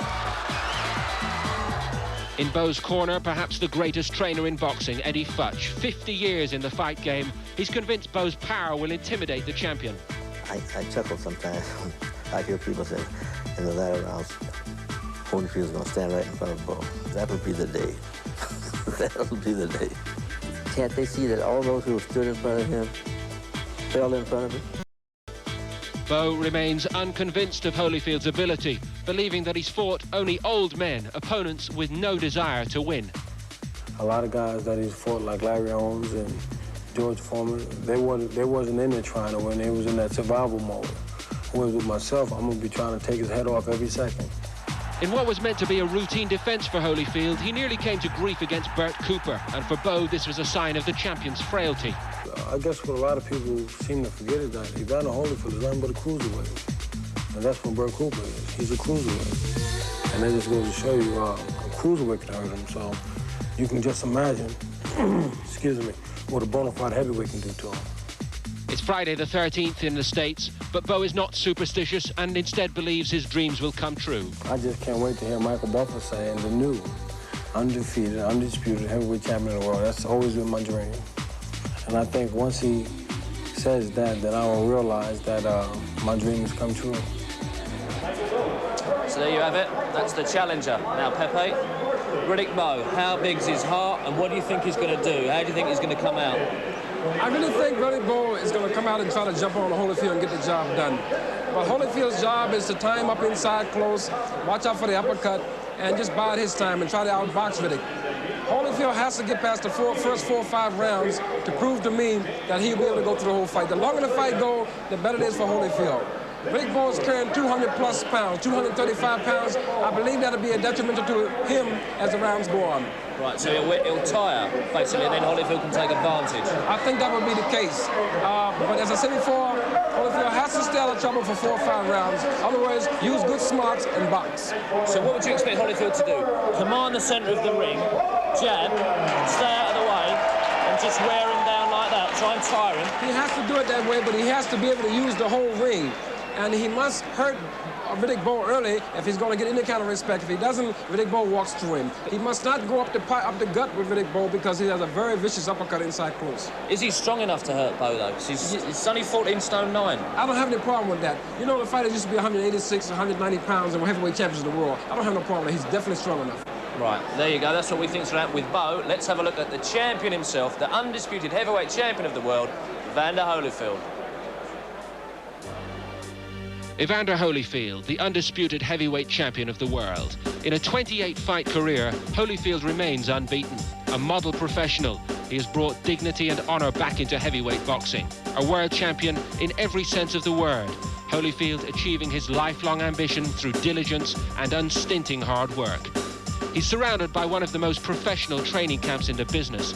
Yet, at the age of 30, and with 3 successful world heavyweight title defences behind him, Holyfield feels he is still lacking the respect that a true world champion deserves. His critics claim that he has fought no one of consequence since winning the world title over 2 years ago. Evander Holyfield is concentrating a lot on working. He's got a good shot, he's done him! Right on the chin. Look, if he's going to get up, he's not getting up from that. That is a major upset. He's out. He's out. And we have a new heavyweight champion of the world.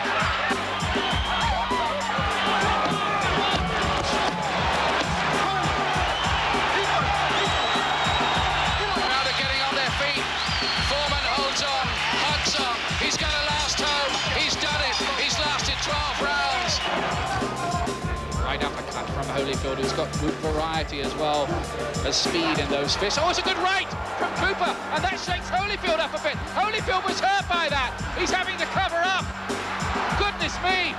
Holyfield's all over the place. He's really badly shaken. Cooper can't take a lot more of this. Mills Lane is looking closely. He may dive in here. He may stop it. He does stop it. Cooper couldn't take much more of that. Lots of action for the 12th round in a world heavyweight title fight. Last 10 seconds. Blood still streaming from the eyes. It's all over. It'll go to the judges. There are no more easy defences left for Holyfield. This time he's up against a young man, a strong and a hungry man. Holyfield's manager Lou Duva remains unconvinced that Riddick Bowe will be able to impose his will upon his champion. It's the physical strength, it's the mental strength of the big guy. If he can impose that physical strength and mental strength on a small guy, and if he can't, he's got a problem because he'll fall like a redwood tree. As ever, Holyfield remains quietly confident in his own ability. Bowe may be the bigger man, but this is nothing new for the champion. I fought bigger guys, the quicker guys, stronger guys, and I'm still undefeated. So why would I just think that a guy, just because he's 25, he's that size, that he would be better? Bigger's not better, better is better. Holyfield's trainer, Georgie Benton, feels there are many more unanswered questions about the challenger Bowe than there are about the champion. Holyfield's got a good defense. He's not going to get hit with all those crazy punches Bowe's going to throw at him. But the thing is, can Bowe take it? That's the difference. Can Bowe take it? We don't know yet. As he prepares for his 4th defence of the World Heavyweight title, Holyfield knows that this could be his toughest fight to date. He's a very aggressive fighter, and I'm the type of fighter that like to mix the action. I can see the fight being a very explosive fight from day one. So there you are, there's Evander Holyfield. Now, we know how good he can be. What faults has he got? Holyfield right now has a tendency to be a little too macho. He got to come out and box, box, box. Get the fight to go into the later rounds. Don't get macho. He has a tendency to stand in front of guys because he knows he's got a good chin. Don't worry about how good your chin is or to prove to people how good you can fight. Box this guy somewhere along the line. You got a good left hook. Hurt him early. If you can hurt him with that left hook early, and you can lay back and wait till the later rounds and get him out of there. I'll tell you what, it's a tremendous here. There's Holyfield warming up. There's Mr. T. It's crazy, isn't it? It's unbelievable atmosphere. I've never seen anything like this. Atmosphere. I mean, this is like something like the fight with Thomas Hearns and Ray Leonard way back years ago. This is something. I mean, this place is really ecstatic. He's looking good for me, isn't he? He looks good from here, and I say again, don't get macho. If you don't get macho, he go away with the win. He did that against Cooper, didn't he? And Cooper caught him with one, didn't he? Cooper caught him one. He could have gone out of there. Cooper didn't react fast enough to get him out. However, you got to give this guy credit. He has a big heart. He has a good left hook.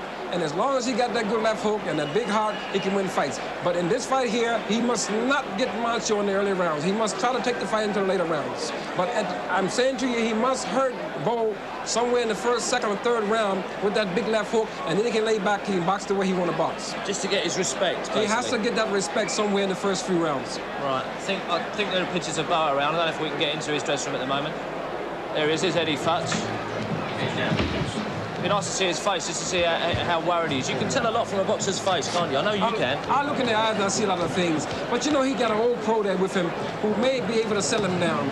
Right now, and looking at Bowe right now, yes, he is tight. I can see it. That's the reason why he's throwing so many punches and dipping and diving from side to side. That's Georgie Benton. I mean, what's interesting for me is you got Georgie Benton in one corner, Eddie Futz in the other. They both used to be in the same corner with Fraser, didn't they? Isn't that something? I won't go on record saying who I think is a smart, but they're both great. Who's the smartest? But I think they're both great trainers. What do they bring to the dance, those kind of guys? I mean, what experience? They have seen it all. They've done it all. They've been in big fights before. They're able to keep you cool in the corner. These guys are everything to you when the fight night comes. How much of a boxer's talent is a natural talent, and how much of it depends on guys like you to teach them? Well, I'll be honest with you. 80–90% of it is the boxer. The rest of it is his whole team, not just the trainer alone. It depends on the manager.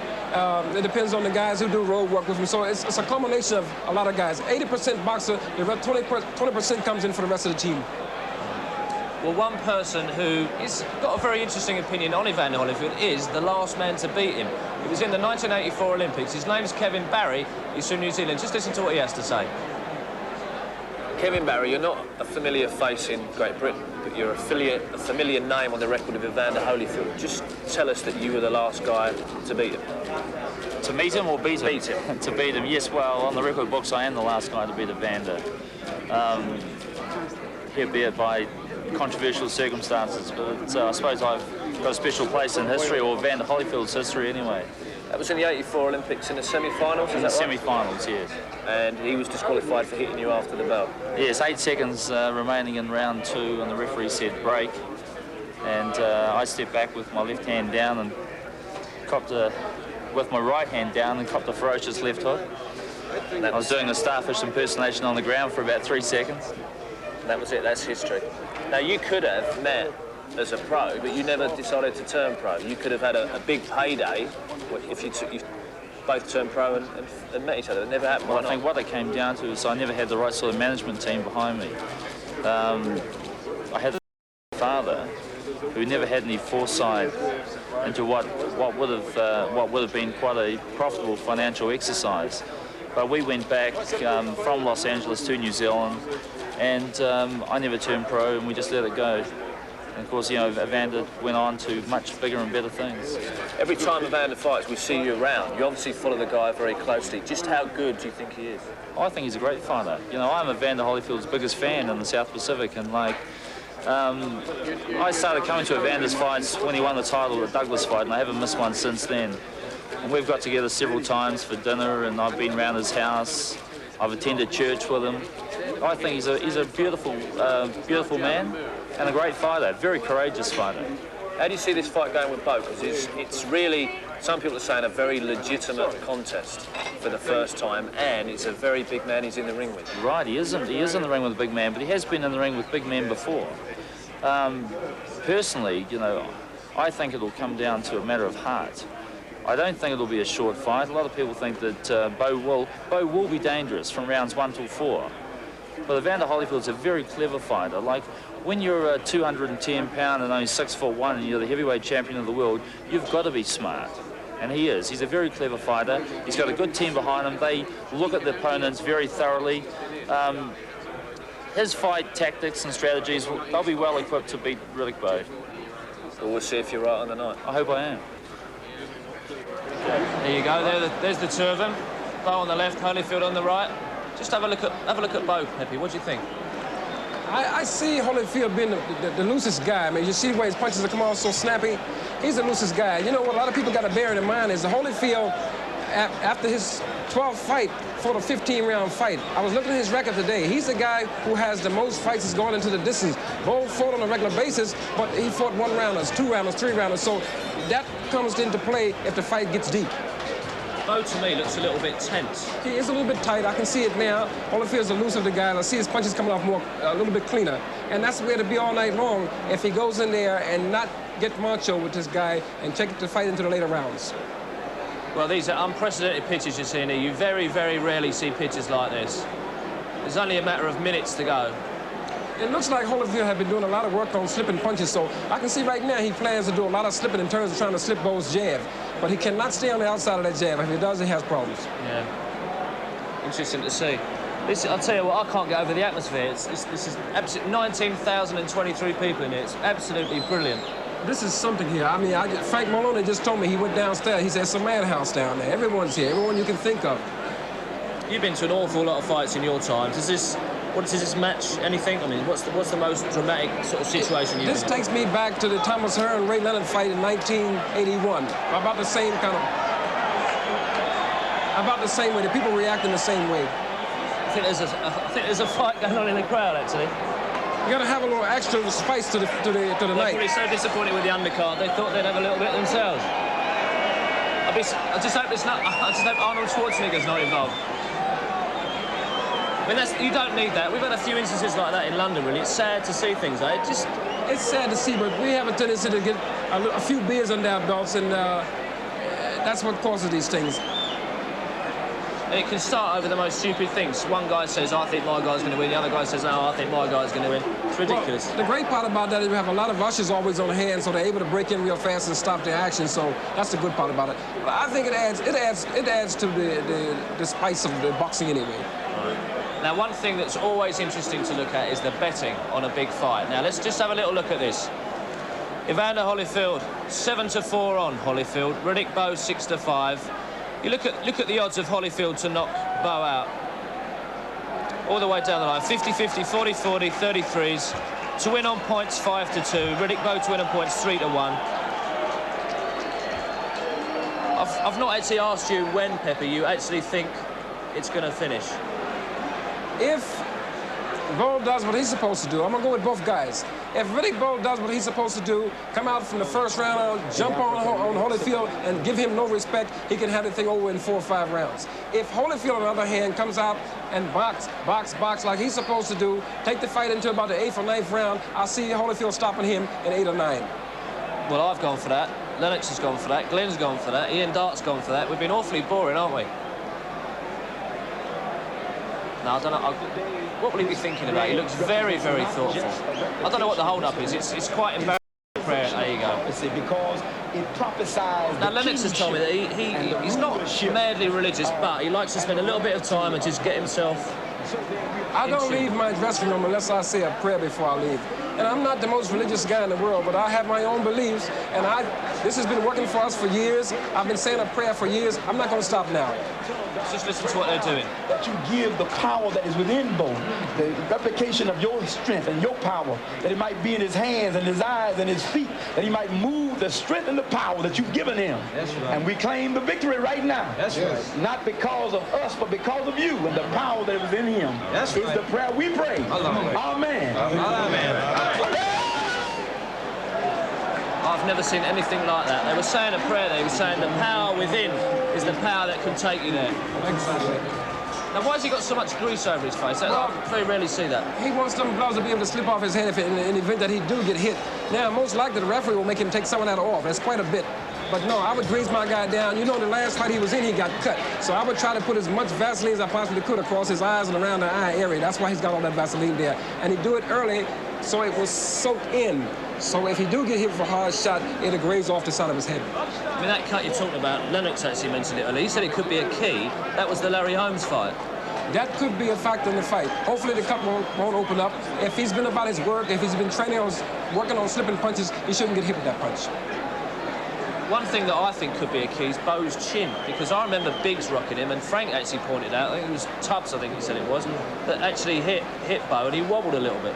He hasn't got the greatest chin in the world, and maybe Holyfield might be able to expose that tonight. We have to wait and find out. But you have to hit him on the chin in order to find out what it's like. But I'll tell you what, it's absolutely buzzing upstairs. I mean, we're sort of 100 or so feet from the ring. I don't know if Ian Dart can hear me. Ian, can you tell us what it's like down there, mate?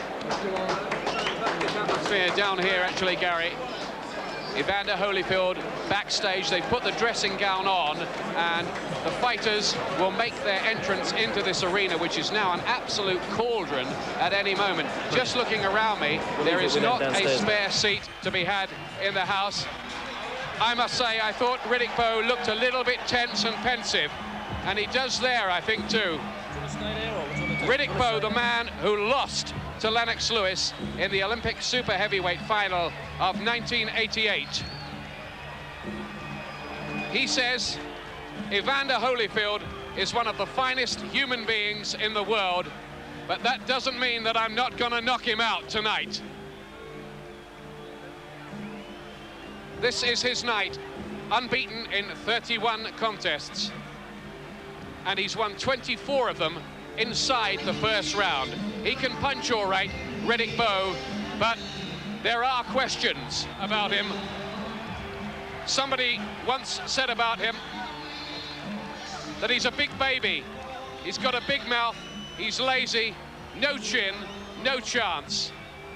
But Rock Newman believes in him, and so too does the man at the forefront of your picture there a second ago, 81-year-old Eddie Futch. He says this man is like a son to me, and I think it's one little clue about Riddick Bowe that Eddie Futch does believe in him, because Eddie Futch does not waste his time at this stage of his career. He wants to concentrate on fighters who he believes can do it, and he believes that Riddick Bowe is the man to dethrone Evander Holyfield. We will soon find out. There are shades of Mike Tyson about this man's background. He's from Brooklyn, New York, and he's passing now within literally 3 feet of me on his way into the ring. That's the overview of the Thomas and Mack Center in Las Vegas.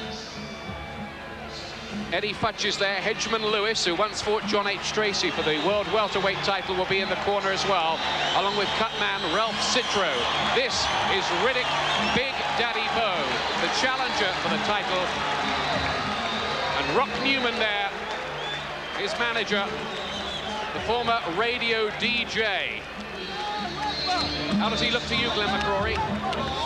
He looked very thoughtful as he was coming out. He looked like he was very, very deep. But as he's got in the ring, he's obviously now he's going to feel a little bit more at home, and he looks a little bit more relaxed as he's getting in there, just dancing around the ring. This is his first World Heavyweight title fight, and remember, Evander Holyfield will be having his 11th World Championship fight tonight. That includes his reign as Cruiserweight champion, and here he comes now. This is the champion. There's Lou Duva, the 70-year-old trainer. And there is Holyfield. He's done it all before, of course, now. Cool, composed. This is the high-tech heavyweight, the man of the 1990s, the man who uses computers in his training. And he has his own ballet teacher and condition coach and strength coach. And he's very probably the best conditioned heavyweight of all time, Glenn. I would certainly agree with you there. He leaves nothing to chance. As you say, all the coaches he's got, he is a fabulous professional. And I think that is the mark of the man that has got him through this far. You know, when he's not really that big, he's done so well, he's built himself up. You know, he's took ballet training to get his movement better. A fabulous professional and a fabulous fighter. Well, he earned £8.3 million when he took the title from Buster Douglas. He earned $21.2 million against George Foreman. He earned $8 million against Smokin' Bert Cooper. He earned $18.5 million against Larry Holmes, and he's probably going to earn something like that again tonight, between 15 and 18 million pounds. Or dollars, I should say. Dollars, let's get that right. Evander Holyfield. Career earnings, $65 million. But he says, I'm not doing it for the money, otherwise I wouldn't have fought for 13 years as an amateur.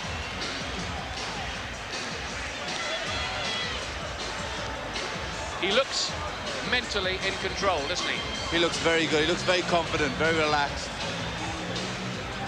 He looks like he's enjoying himself up there. He's got a little bit of a smile. It's a big, big night, but he's been here many times before, and he looks ready.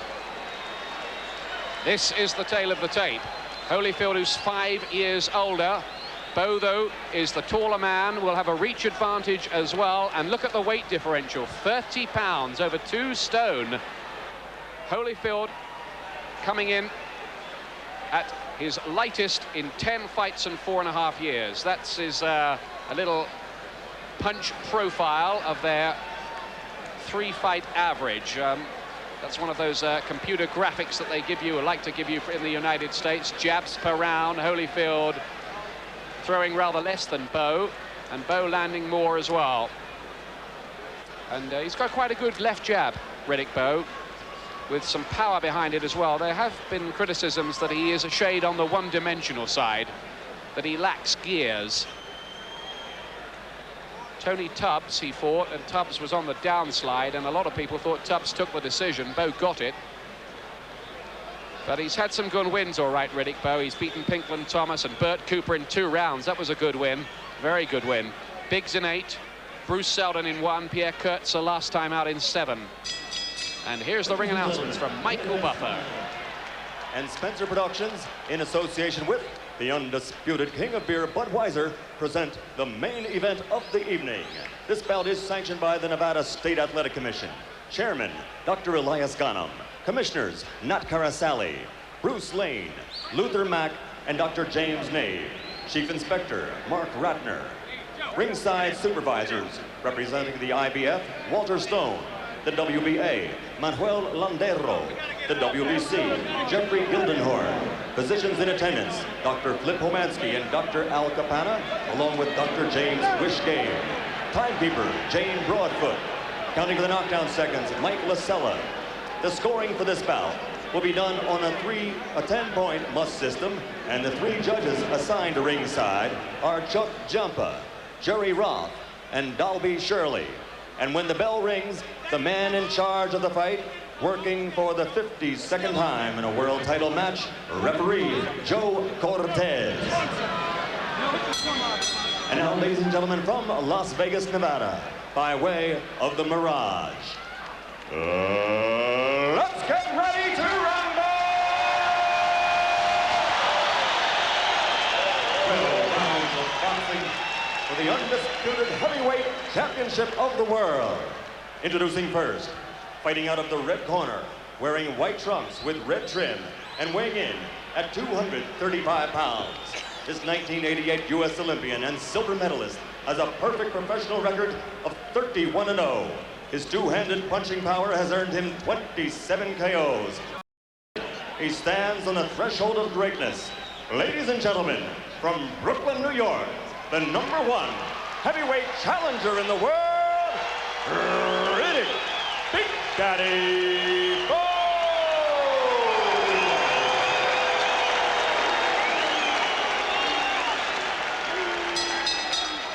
And his opponent across the ring, fighting out of the blue corner, wearing red with black trim and weighing an even 205 pounds. He's also a U.S. Olympian, a bronze medalist from the great team of 1984.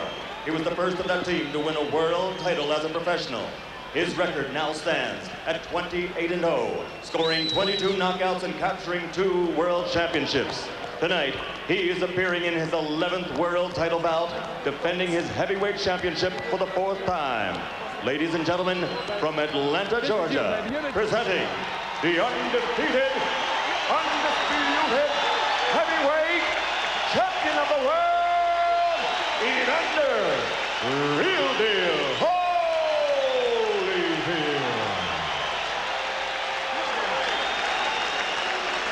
Tremendous atmosphere here. Stars like Arnold Schwarzenegger, Kevin Costner, Burt Reynolds, Clint Eastwood at ringside. A who's who of boxing, the face of the heavyweight champion. And the challenger, Riddick Bowe. This is the toughest test yet for Evander Holyfield, who still has some convincing to do that he really is the real deal. Bowe with all sorts of questions against him as well, despite his undefeated record. Remember, the winner of this due to fight Britain's Lennox Lewis and defend the title in April or May, probably here in Las Vegas. The referee is Joe Cortez. Holyfield in the red trunks and Bowe in white. And will Bowe start really fast and look to shake up Holyfield early with his big, booming right hand and left hook? Or will he try to pace it? Certainly the Holyfield camp believe that Bowe will try to charge them, but he's made quite a nice composed beginning, just trying to work behind his jab, Bowe, by the look of things. He's got the reach advantage, Glenn, too. He's got just about every physical advantage. And straight away, he went to the center of the ring, took the center, trying to make Holyfield do the moving. Nice combination from Holyfield there. Well, Holyfield is trained for speed, and the speed of his combinations there, just scoring with some good punches early on. Good fast hands, Holyfield. He's not a jab and move type at all. He will stand in front of you. Good fast right over the top there. And an uppercut inside from Holyfield, who started well and confidently. I think that's what he's going to want to do. He's going to want to hit Bowe hard and hit him early, just to, you know, let Bowe know he's the champ. Of course, the pivotal moment could be in this fight when Bowe lands with one of his heavy shots for the first time. We've seen Holyfield shaken up badly before, but he's come back from it, notably against Burt Cooper when he was out on his feet, Holyfield, in the 3rd round and came back to win. Everybody waiting to see what happens when Bowe unleashes his power. At the moment, Holyfield's fast combinations are taking the eye in this opening round. He's landed some nice, he threw a left-right left hook just before, but it just fell short. And then a nice right hand. He's nice and loose, Holyfield, letting some nice shots go.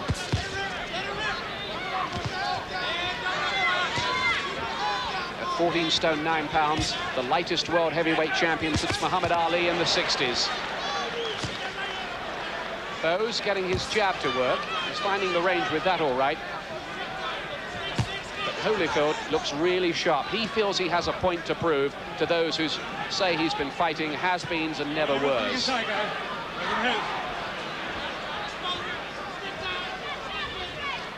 think he feels that. He's took quite a bit of criticism in his recent fights, you know, especially when he got tagged up Bert Cooper. I think he's out to prove something tonight. Really fast start here from Holyfield. Bowe gets through with his right hand there. Holyfield took the shot.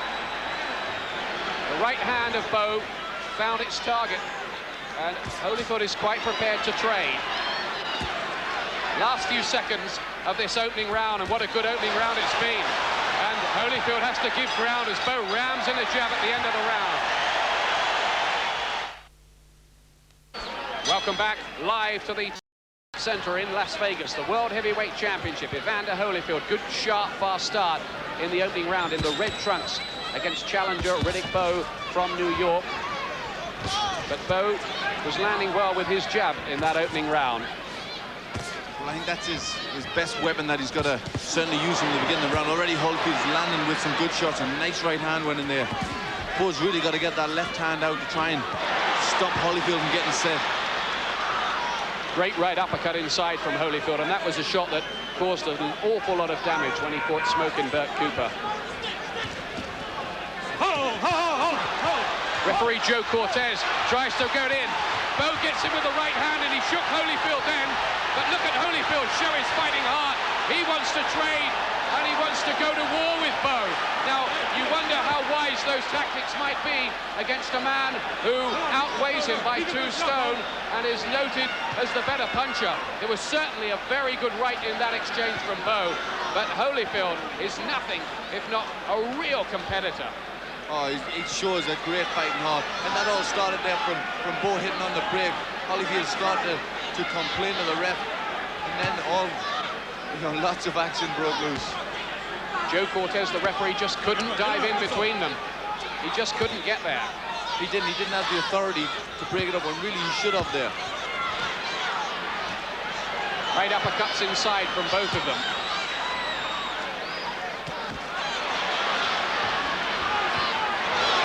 The left jab of Bowe. He seems to be having plenty of support in the crowd, and again, starting to find the target, and Holyfield, he's not a man to take a backward step. I know his plan was to try and break Bowe's rhythm, and then body shots from Riddick Bowe, who's staying with Holyfield pretty well in this round. Yes, he's content to stand in the center of the ring with Holyfield and have a fight. Good left hook from Holyfield. You just wonder, with this tough, elusive kind of inside work, whether the strength of Bowe might tell in the extra weight. That's right, but Holyfield's been there with the likes of George Foreman, so he knows about strength and weight. Again, the right uppercut from Holyfield, an eye-catching punch. But he's, in heavyweight terms, you have to say that Holyfield is not really a concussive hitter. He tends to wear you down. Bowe's left hook, doubled up. Now, and a really good right going through from Bowe as well. Back comes Holyfield, and this is terrific stuff. It is fabulous. Right at the beginning of the fight, both men are content to stand and have a fight. Both landing with great shots. Last few seconds of the second round, and it's been grandstand stuff. Yes, yellow and blue. For the diary, alarm, address book, calculator, and word processor. Press yellow and red. Which even corrects your spelling. So it does. In fact, if you can't use it in 5 minutes, you'll get your money back. Just £199.99, the new notepad computer from Amstrad. My friends, the devil walks among us. I got him! Will Homer see the light? Dad, the heathen's getting away! In a new episode... Fire! What do I do? What do I do? ...of The Simpsons, Sunday, 6:30, Sky 1. Off their seats watching this. In the Thomas and Mack Center. Look at Holyfield come on strong again. Catches Bowe with those 2 left hooks. This round, swinging. Let's go, come on. Fortunes fluctuating. That's right. Just when Bowe was looking like he was getting on top there, he was throwing some good shots. Holyfield shows his immense heart and courage and came back very, very well. Give me a clean round. Bell goes to end the 3rd round.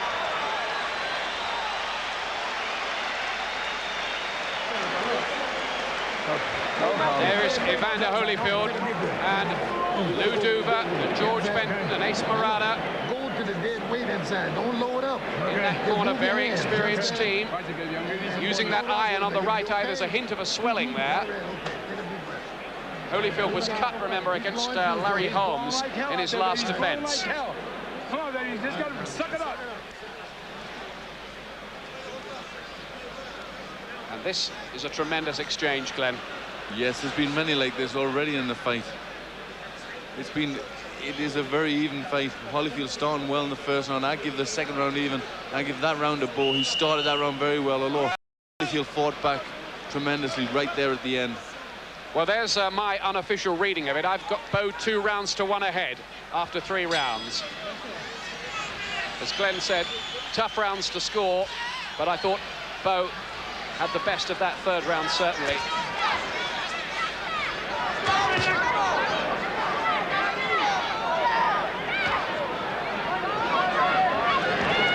Just a bit of swelling by the right eye of Holyfield. Walked onto that right uppercut as he came in there. But there is one thing about Evander Holyfield which surfaces time and time again in his career. He goes through rough patches. Somehow, up until now, he's always found a way to prevail.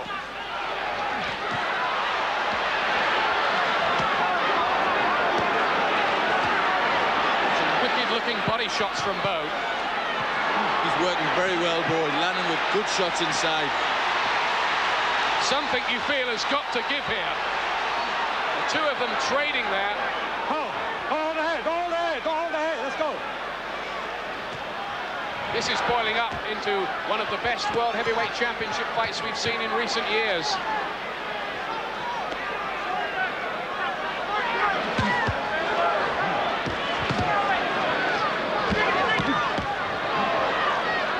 Question really of whether Riddick Bowe, who looked a little flabby, I thought, at his 17 stone and 6 pounds, was it?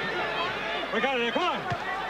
I just wonder whether his stamina will come into play here, or maybe lack of it, because Holyfield will just keep going and going and going. He is magnificently conditioned. Yes, he's always in great shape, but at some point that strength and that, you know, the physical advantages that Bowe have must take a toll on Holyfield. It's just slowed up a little in this 4th round.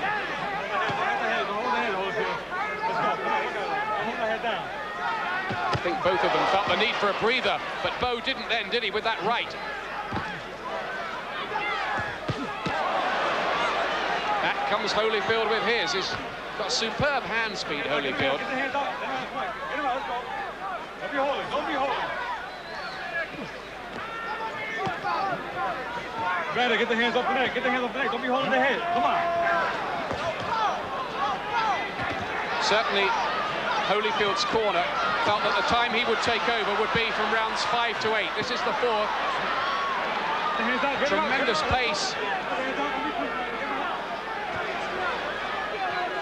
Bowe may feel that he's hit Holyfield with some of his best shots, and Holyfield's still right there in front of him. That's right, and that will tell. The questions will be answered when people say, you know, has he got a heart? At the moment, it looks like he has. We're going to find out more. That's a low blow.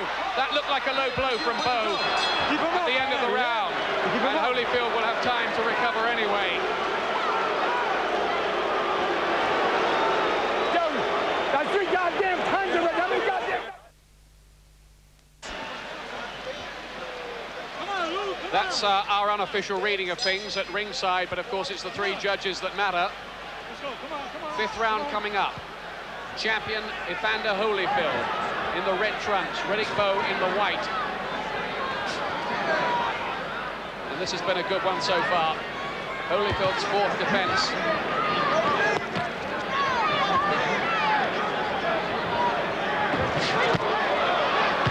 Left hook from Holyfield was a good one, and again he wants to trade with Bowe. You just wonder what would happen if Evander Holyfield really had a big concussive punch at this weight. Well, he's a tremendous fighter as it is, without him being able to hit any harder than he already does. He hits strong enough and respectable. We've seen him knock big guys out with 1 shot.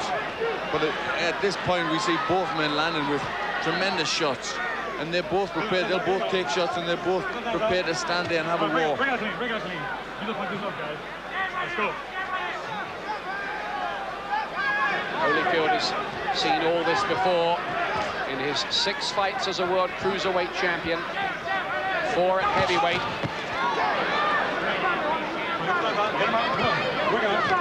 And it's almost as if he relishes the whole exercise of drawing the other man's sting and then trying to take over. He's been rubbished. They've called him a cardboard champion. Well, I think maybe he can prove the doubters wrong tonight, but this is very even at the moment, and Bowe coming back again with that right hand.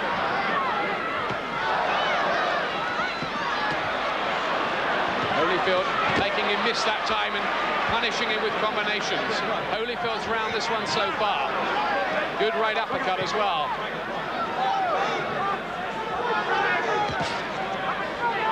Get the hands on the neck, get the hands out, get him out. Holyfield just outworking Bowe in this round, just throwing more shots and landing with more combinations. He's making Bowe miss a bit more as well in this round. He's starting to slip. He's starting to move a little bit more, isn't he? He's starting to be a little bit lighter on his feet. It's been a very physical fight up till now, and maybe Holyfield's elected to use that speed. This is what Holyfield, I think, would be well advised to do. Slip, move laterally, then throw in his combinations. Uses excess speed and probably excess fitness and conditioning as well. Bowe does look to have slowed up a bit in this round, and there's a rather more perplexed look on his face. Yes, it's noticeable he's not landing with his jab in this round. Earlier in the fight, he was landing with a good left jab. In this round, he hasn't. Last 2 seconds, and that was Holyfield's round.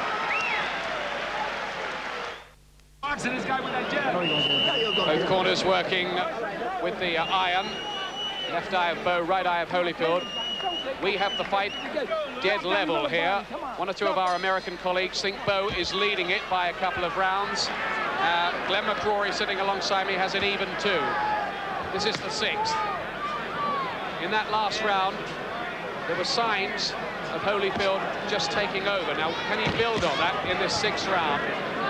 Certainly George Benton in Holyfield's corner was saying Bowe's starting to tire. Yes, they said that. Ludovic Benton said that throughout that round. He said he's running out of gas. He's running out of gas.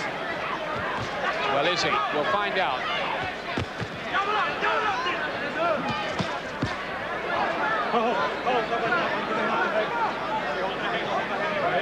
Holyfield, I think, has answered the questions that some people still had about his chin, though I really wondered why they had those questions, because every time he had been shaken up before in his career, he'd always come back from it.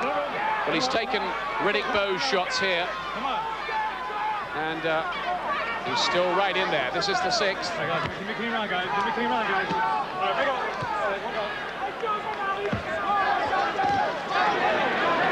Trademark right uppercut of Holyfield's. Let go, man. Let go.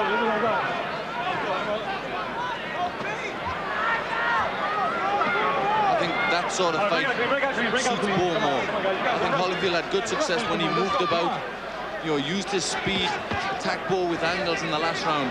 And I don't think he really wants to get drawn into a brawl, which at times, you know, is a criticism of his. He does like to fight. That was a good left uppercut from Bowe. Off the ropes there. Notable success. Holyfield just wanting to take a breather, having taken that one for a moment. He's not doing a lot for it. That left uppercut, I think, did hurt him. Good shot from Riddick Bowe. And Holyfield, I think, might have been a bit more hurt by that punch. And he's just took the time to recover from it. And now I think his head's cleared. And maybe Bowe, I don't know whether he really sensed the moment as much as he should have there. I think he really did shake Holyfield with that left uppercut. He did hurt him because Holyfield never got out of the way. He stood there and did nothing. And Bowe just sat back. I don't think he really realized how badly, you know, that Holyfield was hurt.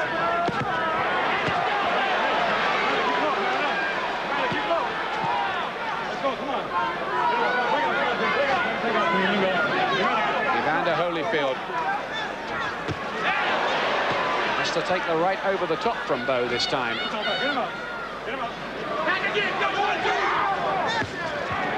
More even round this one.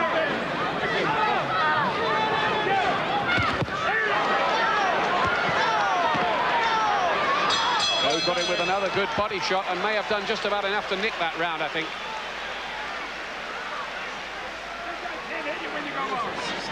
This is the Holyfield corner. Let's see if we can hear what they're saying. Now, when he fires it to the head, just get down. You understand? Okay. Now, look, don't be holding the ground and it's taking too much energy. Now, listen, his jab is slow it down to nothing. Just take the tap and go over top of it with a good right hand. You'll probably hit him on the chin. Okay. You understand? Okay. All right. You all right? Mm-hmm. Okay, now don't hold him. Down here, halfway through. You don't need to grab it. You understand? Well, you can hear George Fenton talking to Holyfield. They're having to work quite hard with the iron on that right eye, and a bit of a swelling by underneath Bowe's left eye. Nothing much, though. It's just precautionary, really, Glenn, isn't it? Yes, they're just making sure that nothing comes up. They're just using the eye swell and keeping them, any sort of lumps, keeping them down. Because once a lump comes up, it's very easy for a cut to start from there. Bowe's pretty unmarked around the face. Round 7 into the second half of the contest.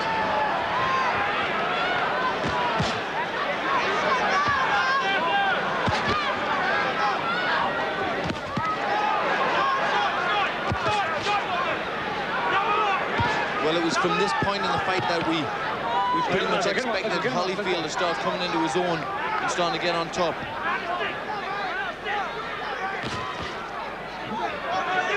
But it's very close up to now, and I give Bowe that last round a good right hand there. It was a good right hand, and Holyfield is hurt by that. And the right uppercut. This is trouble for the champion. He looks a bit open. Bowe crashing home the punches now. And these are troubled times for Evander Holyfield. He cannot take too many more of them. They are very good right hands that Bowe's landed with. And they caught him flush on the side of the head there. Holyfield is having to dig pretty deep here. Chanting for Bowe around this Thomas & Mack Center in Vegas. Bad round so far for the champion. He's caught again. Let him out, Holyfield, come on. But Holyfield, it's worth stressing, does have that capacity to ride the bad patches. Watch out on the side, guys. But Bowe's power, I think, is beginning to get to him. I think it is, and his overall strength. The fight has been very physical. There's been lots of pushing and shoving, lots of inside work, and Bowe's landed very much with that right hand, and it does look in this round that it's sapping Holyfield a little bit. See, the one thing about Holyfield is that he is not elusive, not at all. He's always been there to hit like that, and he's trading here with a man who weighs 2 stone more. It's high-risk policy. Watch your head, keep the punches off, guys. Get him out. Holyfield typically comes battling back, but Bowe has a more confident air about him. This is already Evander Holyfield's toughest fight. Yes, people said it would be. People said this would answer the questions. The first time he was in with a young and live heavyweight who was undefeated, he said this was going to be his toughest fight, and up till now it certainly is. If he can win this one from here, nobody can doubt him. And back he comes, typically with combinations, having soaked up some real bombs from Bowe earlier in the round. But Bowe's round.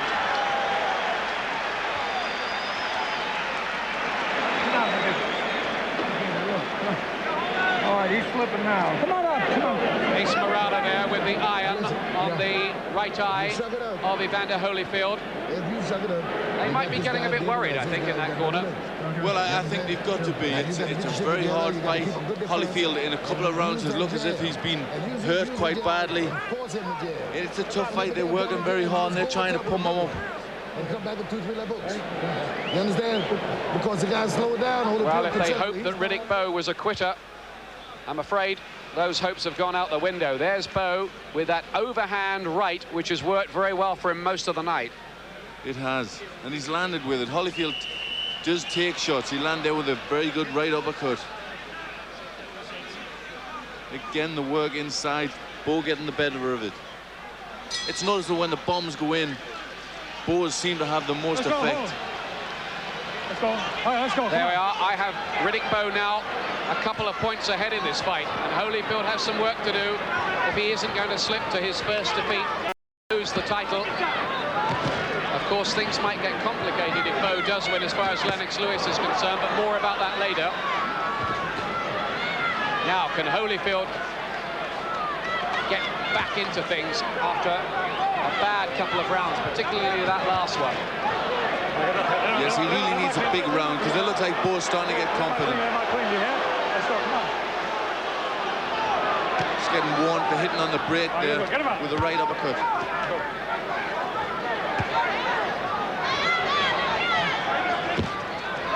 Bowe has just worked away steadily throughout. Work out, come on, work out. Holyfield just dabbed at his eye there. I don't know. There seemed to be a little clash of heads, and again he dabs at it. He may be cut. Yes, it's the other eye too. It's the left eye. And now he wants to trade again with Bowe, and he's caught by that right hand again.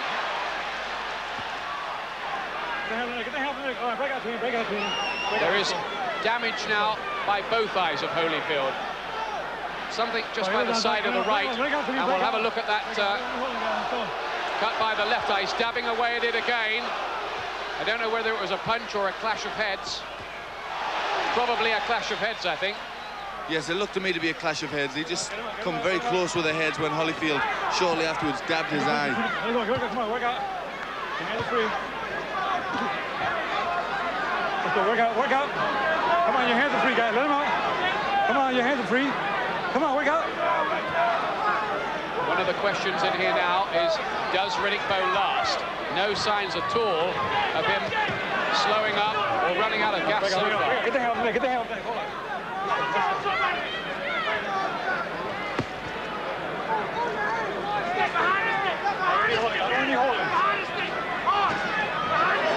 Good jabs from Holyfield there, and a good right hand. Again, he's showing heart, trying to pull out of this. He needs a good part in this round. Well, there's still a way to go yet. There's still time for Holyfield. He knows that. And in the last minute or so, he's come back pretty well, the champion. And that left, that seemed to hurt Bowe. That straight left, he blinked then as that landed and felt his eye. The right uppercut. This is some fight, this, fluctuating again in this round. Holyfield has been lifted by the sight of that. Bowe's work rate has just dropped off slightly, and Holyfield came back well to take that one, I think.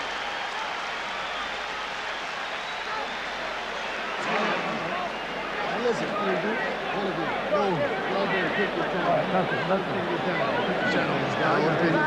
stay close to Holyfield. You'll take this guy out of there. Well, Holyfield against Holmes, you saw him cut on June the 19th, and tonight he has some damage by the left eye this time, and some slight damage by the right, but it's the left eye that was a problem. Clash of heads, Glenn, I think. Yes, it certainly looked like. I've seen the heads come together, and then he dabbed at his eye. It obviously gave him a few problems because he kept dabbing at it throughout the round. It looked in quite a bad place.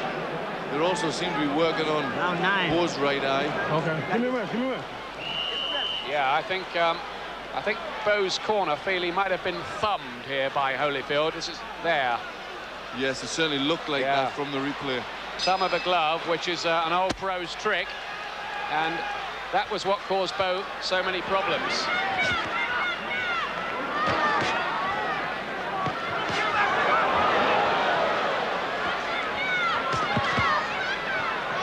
Ninth round, Bowe white trunks, Holyfield red. Holyfield with the facial damage. Let's go.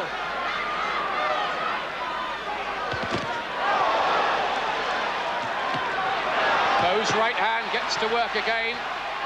And Holyfield just covers up and wants to buy a bit of time. Let's go. Work out.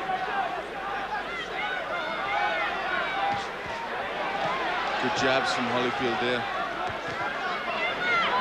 Holyfield, I think he must realise, is not going to knock Riddick Bowe out here. He's just going to have to outwork him and somehow steal the rounds if he wants to pull this around. And he's going about doing that exactly right here, right now. Yes, well, I feel Holyfield needs a pretty big round to really, catch the judge's eye, because the last few have all been Riddick Bowe.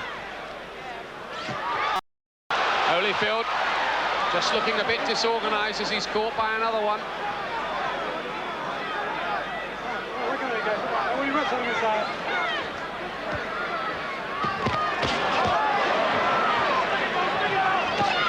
Be fair to Bowe, so many knockers in the newspapers throughout his career, but he stayed with Holyfield and matched his work rate all the way here.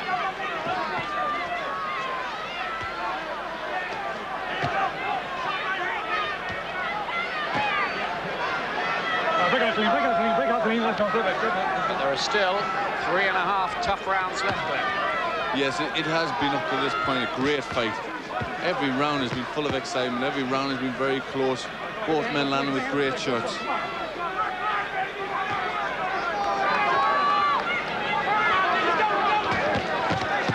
Right hand from Bowe, but look at the combinations in return from Holyfield. This man's fighting spirit, fighting heart is quite incredible.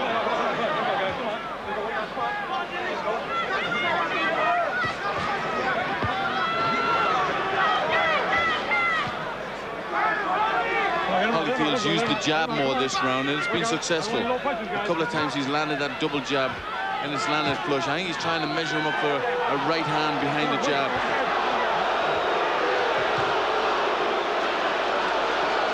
The trouble is, Holyfield's punches are rather bouncing off Bowe's chin. The heavier artillery lies with the challenger. That's right, when Bowe lands with a good shot, you can tell that it's hurt.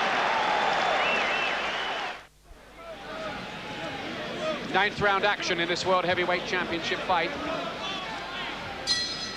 And Riddick Bowe, on my scorecard, in the lead at the moment by a couple of points with 3 rounds to go. But that last round was pretty tough to score. Oh, big jab from Bowe, and he's looking to follow it up with the right hand. That really knocked Holyfield's head back on his shoulders, that jab. He has. When he used it, it's a very, very strong jab, and a good uppercut. He's got him. He's in trouble. He's in trouble now. Holyfield is gone. Bowe senses the finish now. Holyfield is all over the place, and there's a long time left in the round. Holyfield is fighting for dear life in there now. Bad moments, and is this where the title changes hands? It looks like it. The referee may have to dive in. Holyfield is covering up, and what amazing resilience from him. Well, it's a mark of his fitness and his determination that he survived that, because Bowe has threw everything to finish this, and Holyfield comes back with a right hand. How on earth Holyfield stood for that, I don't know. Well, that was almost the Smoking Burt Cooper fight revisited, when Holyfield was in the most desperate trouble, and that time he came back to win. But I don't really know how he got through that little 20-second patch, but somehow he did. But it's left its mark, I'm sure. And if Holyfield is to lose tonight, he's going to go out on his shield. Yes, he's a warrior, fighter right, to the bottom of his shoes. Unbelievable heart he showed there. Many men would have went down. He covered up fantastically and even managed to fight back. Superhuman powers of recuperation from Holyfield. Amazingly, he comes back at Bowe, and he's got Bowe now is the man having to defend. Bowe looks tired. What a round! What a fight! Let's go, come on, let's go. Break out.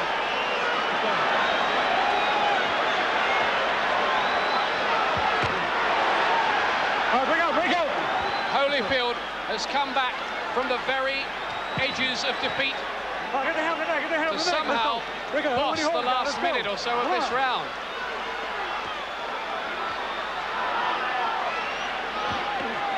And now he gets in with a right hand. Bowe takes the punch, and Holyfield senses that maybe he can come back. Can he get Bowe going? Bowe is soaking it up. That's the difference. What an incredible fight.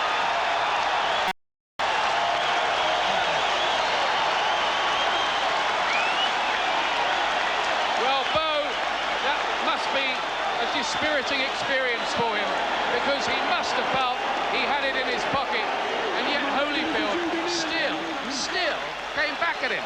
That's right, and there's the right uppercut that did the damage. A great shot, and from this moment on, Bowe was just non-stop pressure. He did everything right. He kept the pressure on. He caught Holyfield with lots of good shots, and Holyfield covered up. There's the right uppercut. A tremendous shot. Well, that was Bowe all over Holyfield. I think only the ropes kept him up. Some referees might have administered a count there. It was very similar to the Cooper incident when Mills Lane did count. Joe Cortez decides otherwise, but look at Holyfield come back here in the same round. This win, lose, draw is some fighter. 11th round. How much have either of them got left? How much can they have left?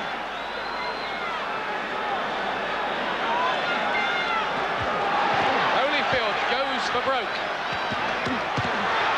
Oh, he's hurt again. Holyfield's hurt again. Come on. Bowe is the man with the heavy weaponry. And Holyfield this time will take a count. Bowe did very well there. He just dipped under there and come out with right hand. Holyfield is on instinct now, and I think not even he can get through this. Surely, Bowe, surely this time is going to do the job, isn't he? Holyfield hangs on. He's fighting on courage alone. Bowe, I'm afraid, has just got too much power for him. Holyfield has hit him with everything he's got. Bowe soaked it up, and the difference has been in firepower. All right, stop punching. He's done amazing again to survive that exchange. Well, this really is a quite amazing and astonishing sporting theatre that you're watching. Holyfield's right eye is almost closed. Keep up. And all that conditioning is serving him so well in here now. But Bowe is in charge, and in charge in a big way. Holyfield needs a miracle to hold on to his crown.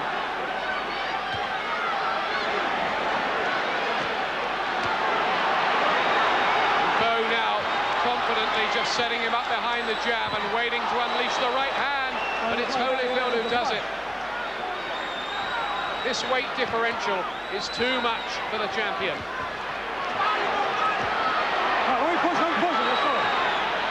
I think if it had been a non-title contest, Holyfield would have been stopped by now. Yes, he's took a lot of heavy punches, and yet he's still in there and he's still fighting back. Tremendous heart, tremendous courage. How incredible it would be if somehow he did rescue this in the remaining time. All right, let him out. Come on. Still, Bowe's stamina holds up. He's answered his critics tonight as the man they call Big Daddy.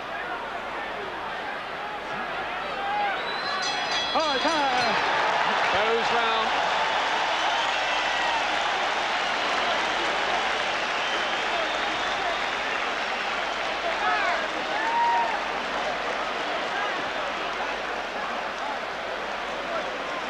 Well, here's the action again from that 11th round, and Bowe again all over Holyfield, and I would suspect that round was scored 10-8 in Bowe's favour, and I think Holyfield now has got to stop his man, otherwise the title is going back to Brooklyn, New York. It's his. He's fought a great fight, Bowe. Really, I think the deciding factor has been his strength, his power. Every time they've connected, Bowe has come out the best because he's got the most strength and the most power. But Holyfield's put up a tremendous fight. And if he's to lose, he's going out like a champion. There's 81-year-old Eddie Futch in the corner, the man who had Joe Frazier and Ken Norton and Larry Holmes, among others. And this would be another massive triumph for him tonight in the battle of the trainers against George Benton, his ex-apprentice, who's in the other corner. Last round of one of the great world heavyweight title fights.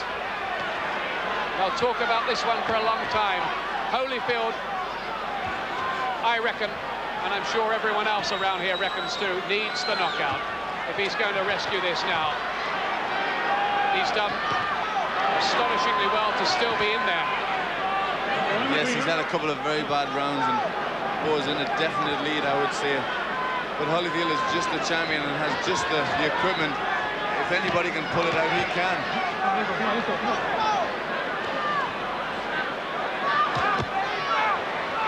Again, Bowe's sweet right hand. Break out. One of the decisive weapons in the fight, and we're on the countdown now to the finish.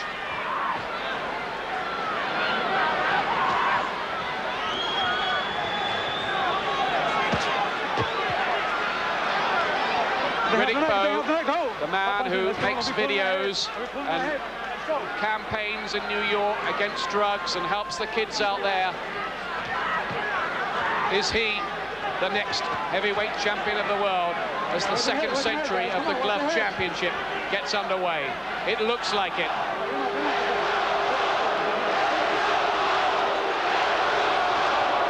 I think Lennox Lewis watching this fight will be interested and will enjoy the fact that this has been such a war, because whoever he fights, this has took an awful lot out of them. Yeah, it's an aging fight for both of them. Oh, left hook, Holyfield. Still he's firing in the last round. Twice he's been on the very brink of being knocked out or stopped, Holyfield, and he deserves to last the full distance. This could be his first defeat since the Olympic Games of 1984, when he was disqualified against Kevin Barry in the semi-final.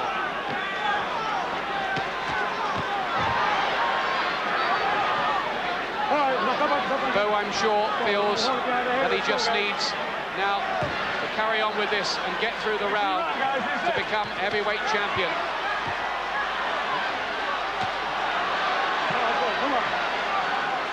They say that a good big 'un will always beat a good little 'un, but we wondered whether Riddick Bowe really was a good big 'un. Tonight, I think he's proved it. He certainly is, and he certainly proved all the doubters who thought that he didn't have heart. He's certainly got bags and bags of heart. Everybody in the arena in the closing seconds is getting to their feet. The bell goes, they don't hear it. Bowe raises his arms aloft. Holyfield, I think, knows he's been beaten. He's been around long enough not to go into any phony celebrations. And unless we are very much mistaken, Riddick Bowe has taken over here as the heavyweight champion of the world, though we must wait, of course, for the official announcements.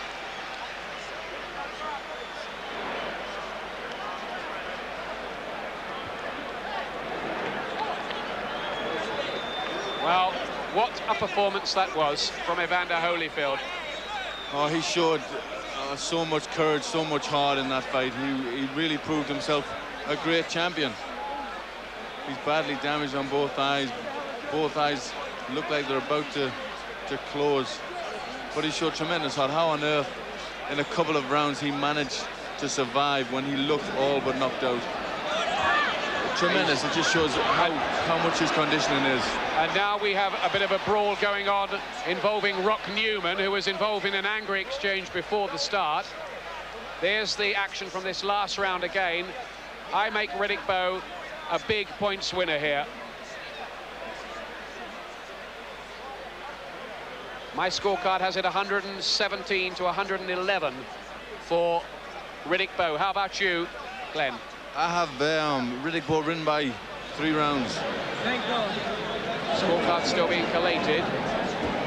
Bowe was saying prayers in the dressing room beforehand. He's doing it again now. Here it is. Scorecards. Chuck Champa scores about 115 to 112.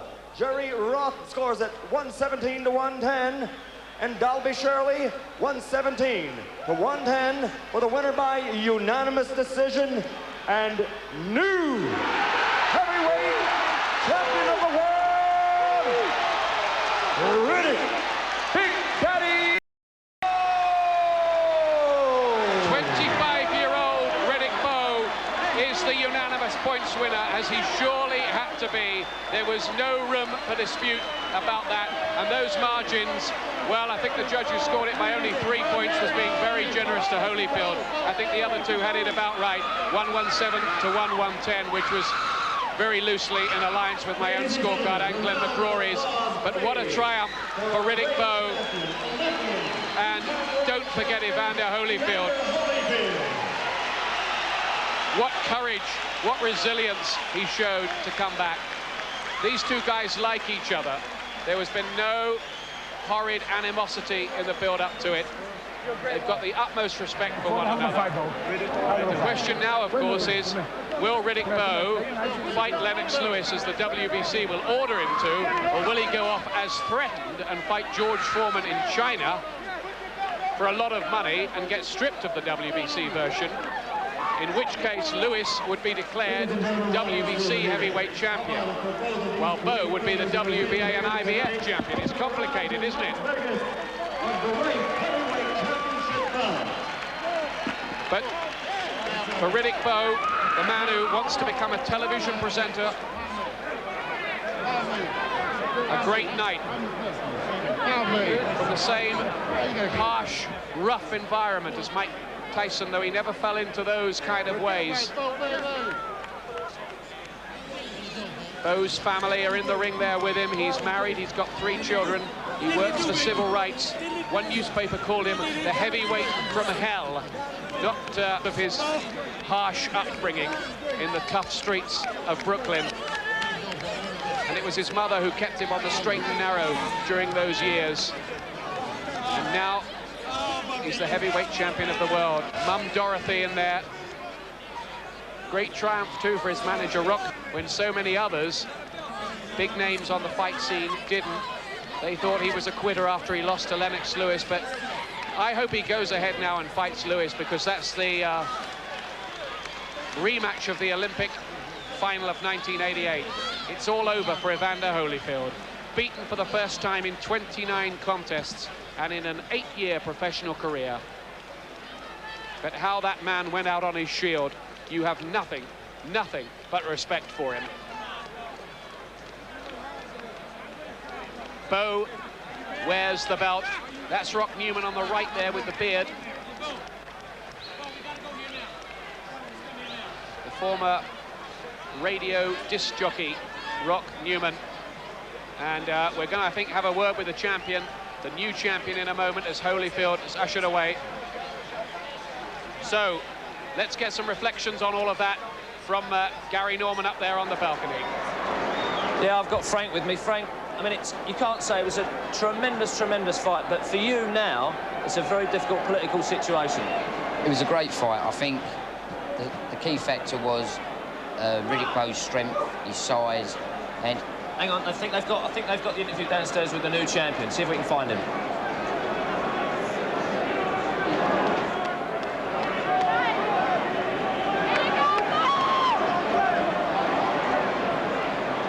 All right, we haven't got the sound on that. We'll try and find it for you. You were saying, great fight, but politically...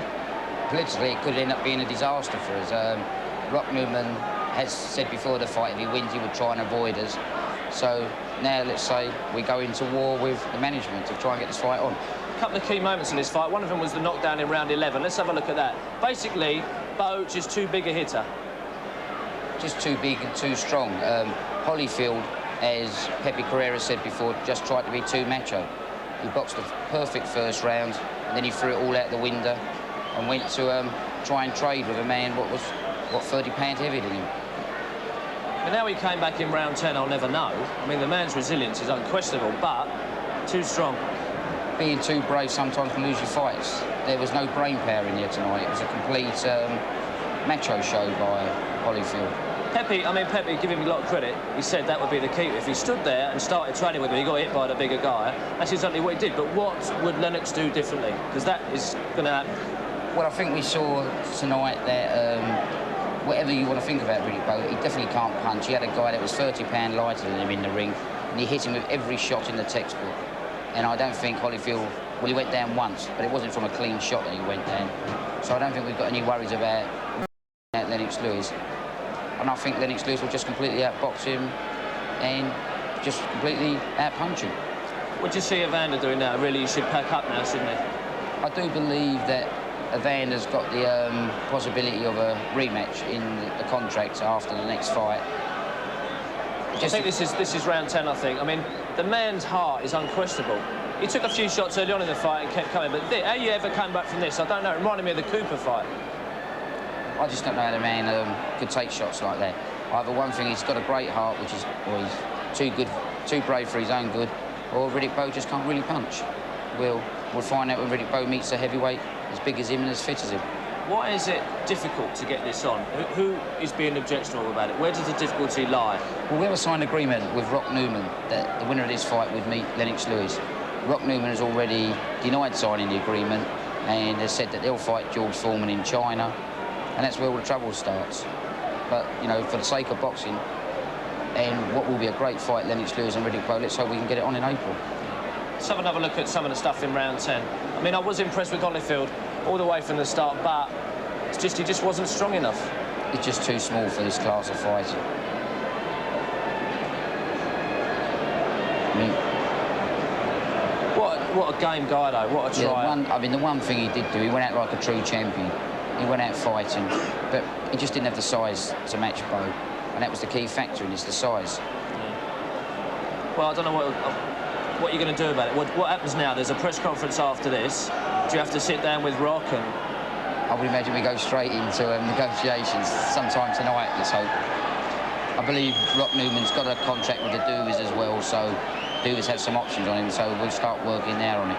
Just explain that to us. If the main events people have got options on Riddick Bowe, shouldn't he do what they tell him to do? Yes and no. He's the champion of the world, and once you're champion, you can call a few tunes. He's certainly enjoying it, isn't he? He'll enjoy it for a while. Let him make the most of it at the moment. And of course, should it happen, then what's Lennox's real feelings towards Bowe? Because there was a little bit of animosity all the way along the line as amateurs. I think Lennox will really like this fight, and I think this is, for boxing, Riddick Bowe and Lennox Lewis is a great fight. It's a rematch of the 1988 Olympics. There's the beaten champ leaving the arena. Well, yeah, going back to his dressing room anyway. That's a real bad feeling, that. You know, 1 minute you're on top of the world, next minute, and no one likes a loser. That's the problem in this game. Yeah. I don't know what he'll do. I mean, he could become an opponent, or he doesn't need any money. He's got all the money in the world. He doesn't need anything, does he? He might as well go out at the top. They tell me he's got 60 million in the bank, so if I was him, I would retire after that performance. Because whatever happened, he did take a beat in that ring tonight. All right, we'll catch Bowe after the break. We're going to take a quick break now, more analysis, and we'll try and catch up with both boxers as soon as we can. Stay with us.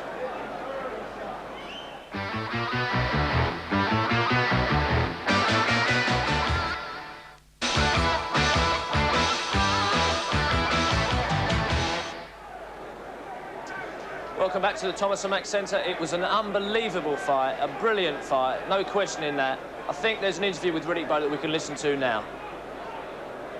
You fought a brilliant fight. You were able to do the things you wanted to do. You prevented him from throwing those combinations on the inside, and you won the battle on the inside. Well, I told people from the beginning that I was a great inside fighter to be the size that I am. And, you know, not to take nothing away from Evander Holyfield, I knew he would have to get past the kiss in order to get to me. That's the left hand. And the kiss kept him at bay. He threw me in the eye about the, I don't know, I guess around the 7th or 8th round. The little thumb got you. Right, and I maintained my composure. You didn't? I didn't even think about it, and I just went out and did what I had to do.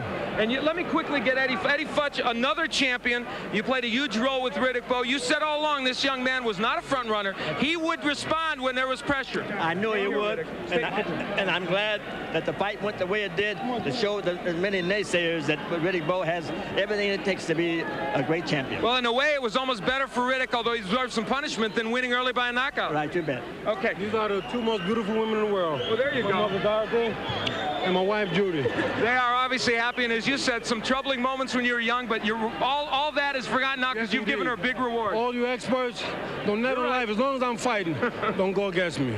You may be right about that, Riddick. Now, let's talk a little bit about your next fight. For instance, there's a guy down there, Lennox Lewis. Big ugly bum, I'll knock him out. Now we got Lennox on the line. Lennox, did you hear that? Yeah. What do you have to say about? I'll relay it to. That's a compliment. If he's calling me ugly, that's a compliment.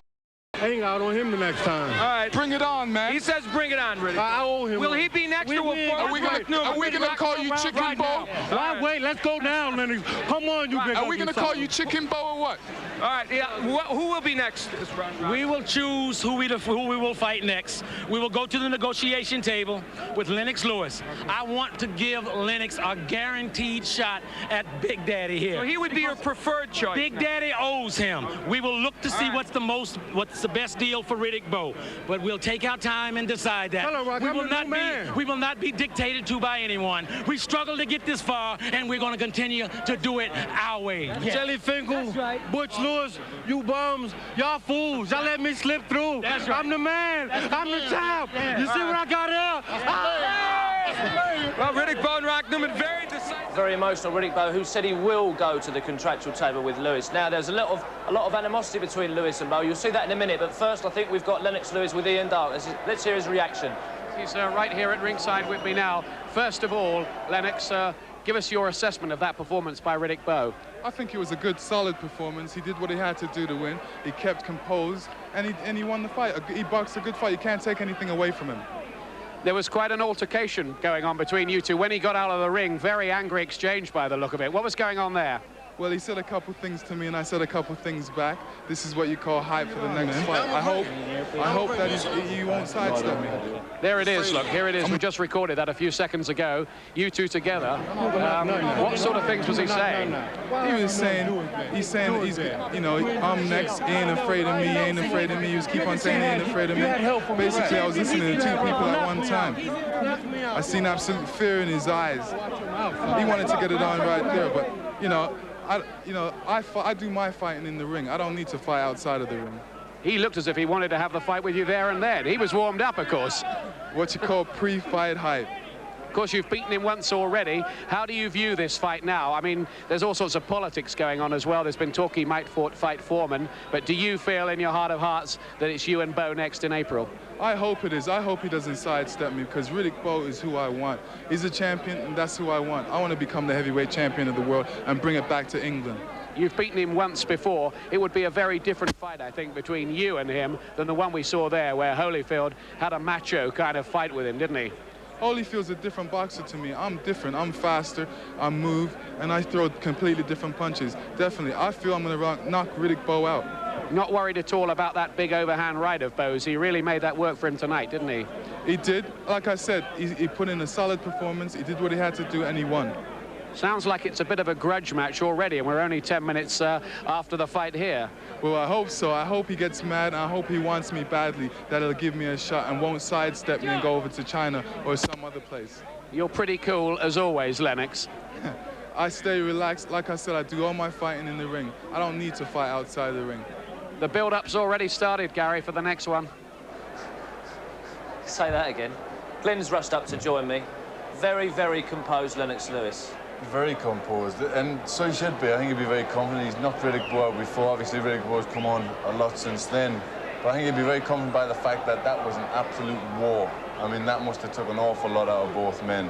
And at times when a guy has a fight like that, they're never the same again. So I think he'll be quite pleased. Yeah.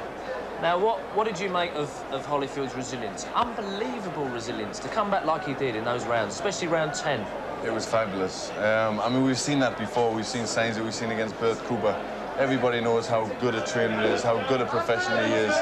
And he was brilliant. I mean, the referee in a lesser fight, I think, would have stepped in and stopped it. But Holyfield did everything right, even under so much pressure. It was a mark to his fitness. Must have been absolutely incredible. Yeah, I think we can have a look at some of that stuff from round 10 now. But, you know, like everybody has said, he was just too strong for him, wasn't he? Yes, of all the big shots, you know, when they both put the power in, Riddick Bowe was always the most effective and always the stronger. And how he didn't go down is unbelievable. But he, you know, he did everything. He covered up, held his hands up, tremendous right uppercut. I'm still a big Holyfield fan. I don't honestly rate Bowe that much. I just think the weight disparity was too great. He was too strong for him. I still don't think Bowe is that great a boxer. That made a great fight, but... Well, I think to beat Holyfield, he did very, very well. Holyfield is a great champion. He showed Bowe showed a lot of good qualities there. And the one thing that he disproved is the fact that he's got no heart.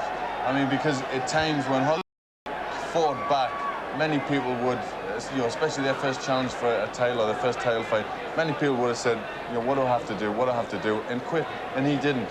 Credit to Holyfield for his resilience, but Holyfield was catching Bowe, so Bowe can be tagged. Holyfield wasn't a big enough puncher. What happens when he gets in the ring with somebody you can punch, like Lennox Lewis?